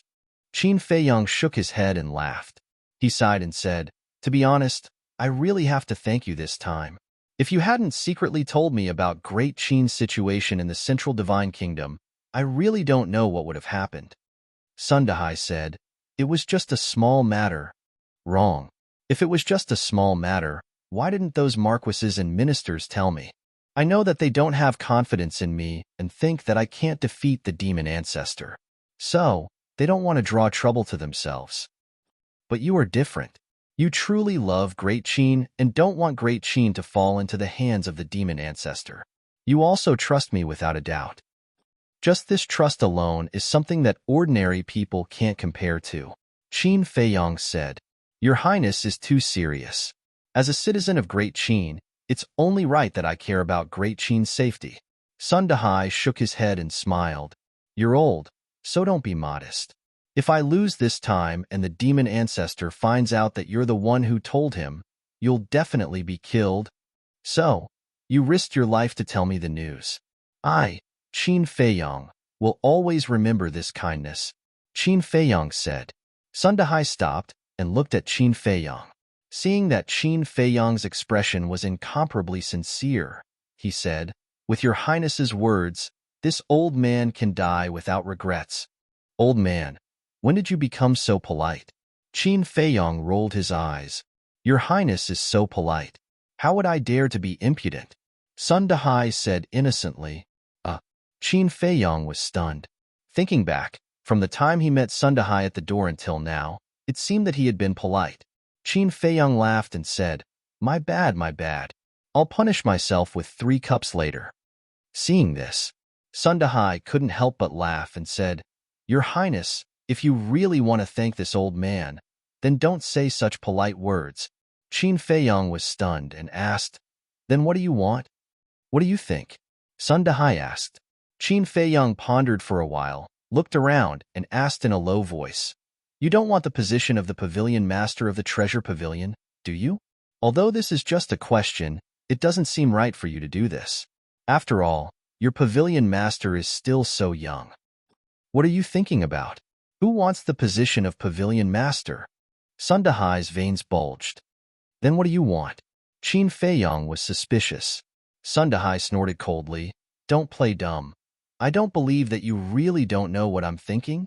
Qin Feiyong laughed out loud. He shook his head and said, You damned old man. You really haven't changed at all. You're always thinking about those pill formulas of mine. Sun Dahai rolled his eyes and said, As a businessman, if I don't think about the pill formulas, do you think I'll think about you? Don't. I'm not interested in men, let alone a rotten old man like you, Qin Feiyong said. Sun Dahai joked, You don't know, right? An old man is better than a young man, more experienced. Ugh. Qin Feiyong looked at Sun Dahai in astonishment. Sun Dahai rubbed his hands, like a weasel looking at a lamb, and said to Qin Feiyong, How about it, do you want to try? Scram. Qin Feiyong's face darkened, and he directly kicked. Feiyong, we're here. At this moment, a pleasant voice sounded from above. Qin Feiyong looked up and saw a peerless beauty standing in front of the railing on the top floor. It was the mermaid princess. Sun Dahai looked at the mermaid princess and poked Qin Feiyong's back and said with a wretched smile, Boy, you're quite lucky. Have you become a real man now? What real man? Qin Feiyong was suspicious. Sun Dahai said with a tone of disappointment, Stupid. Of course it's a matter between men and women. Qin Feiyong was speechless. Why didn't I realize that you're such a wretched old man before? Sun Dahai didn't care and shook his head. It seems that you haven't made your move yet. You're not going to make your move on such a beautiful woman? Do you have a problem in that area? Old man's son.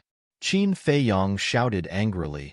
Can this old man take it that you're angry out of humiliation? It seems that you do have a problem in that area, but don't be afraid. This old man has a secret recipe that specializes in all kinds of male problems. For the sake of our friendship, this old man won't take your money.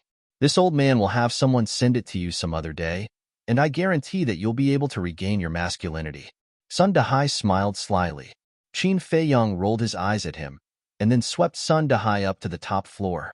Next to it was a private room, and it was the largest and most luxurious room in the fragrant moon brothel. At this moment, the door of the room was open.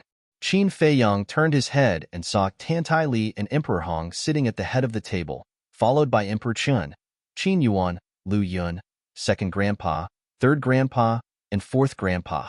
Then there was the emperor couple, the mermaid emperor. Then there was Qin Rushuang. These were all Qin Feiyong's close relatives.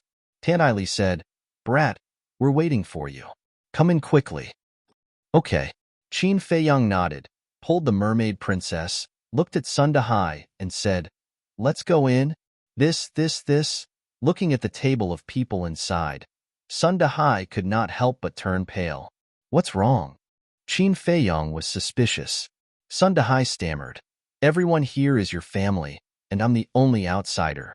This isn't appropriate. What's inappropriate about it? Qin Feiyong directly raised his hand and pushed Sun Dahai in. The emperor and others looked at Sun Dahai and also looked at Qin Feiyong suspiciously. Although today was Ling Yunfei's wedding banquet, it was now equivalent to a family banquet. Naturally, a family banquet should be a family banquet. But why did Qin Feiyong let Sun Dahai in? Your Majesty, my lords, Sun Dahai stood inside the door with his head lowered. not daring to look at them. Qin Feiyang walked in with the mermaid princess and then closed the door. Lu Chuyu asked, Feiyang, what's going on? Qin Feiyang pulled the mermaid princess to sit next to Qin Rushuang and then briefly explained the situation. I see. Only then did everyone realize. Lu Chuyu smiled. Indeed, we should thank you properly. Elder son, don't be so reserved, quickly sit down. Yes, your majesty. Sun Dahai nodded, walked to the table timidly, and sat next to Qin Feiyang. Okay, after so many years, this is the first time our family has gathered together. Today, no national affairs, no worries, no trivial matters, we'll just talk about our family. Emperor Hong smiled.